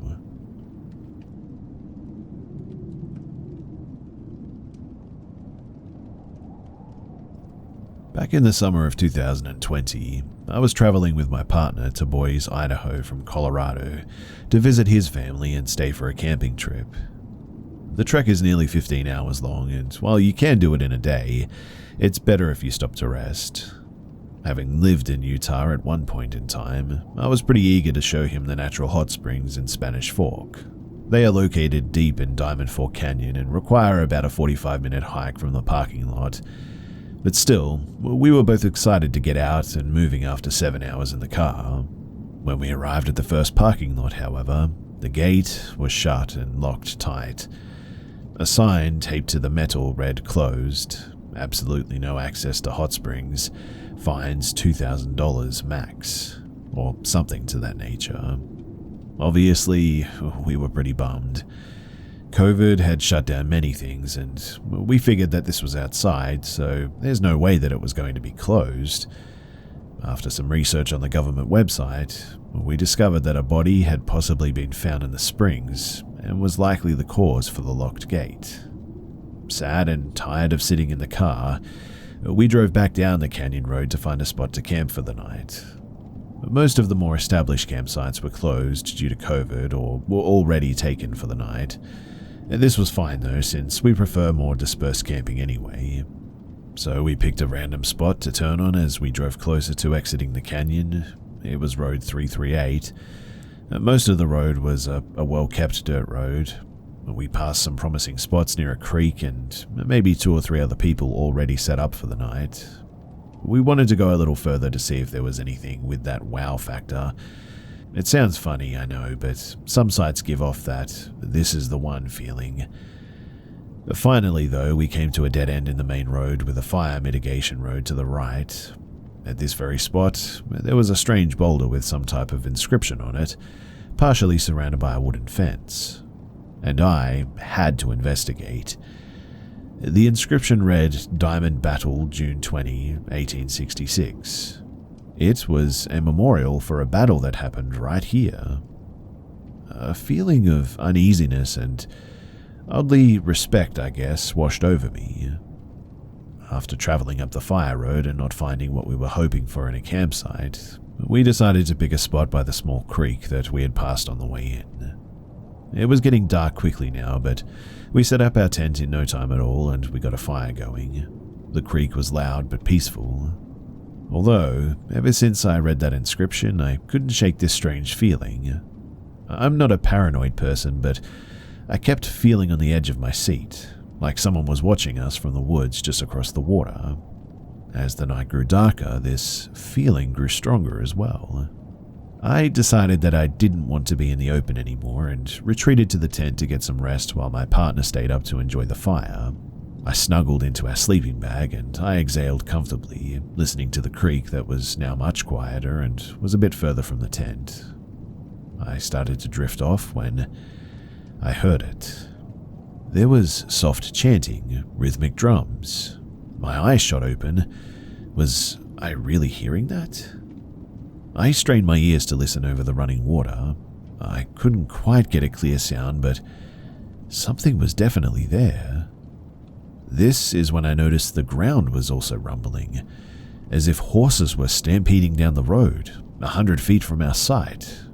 To be honest, I didn't know if I should get out to tell my partner, but I had the strangest feeling that if I said it out loud, that it would make it more true and that an army of spirits would spring from the trees and into our campsite. Before I could make the decision, though, I must have just blacked out because somehow I had the most peaceful sleep that I had ever had. The next morning, a little bit confused, we packed up our tent and left with no trace that we had ever spent the night by Little Diamond Creek. When I finally entered cell service, I did a Google search of that memorial and Diamond Fork, Utah.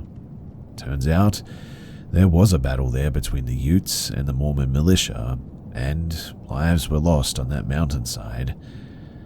After reading this, I decided to tell my partner what I had heard last night before falling asleep.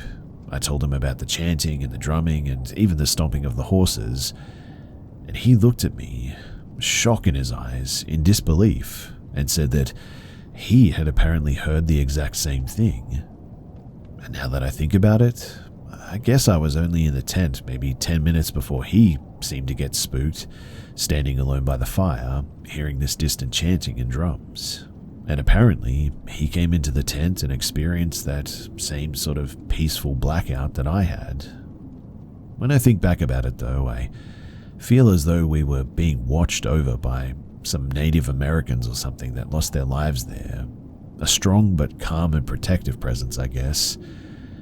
If you're ever on Diamond Park Road, I do hope you visit and pay respects to that memorial of the Diamond Battle. And who knows, maybe you'll experience something like we have.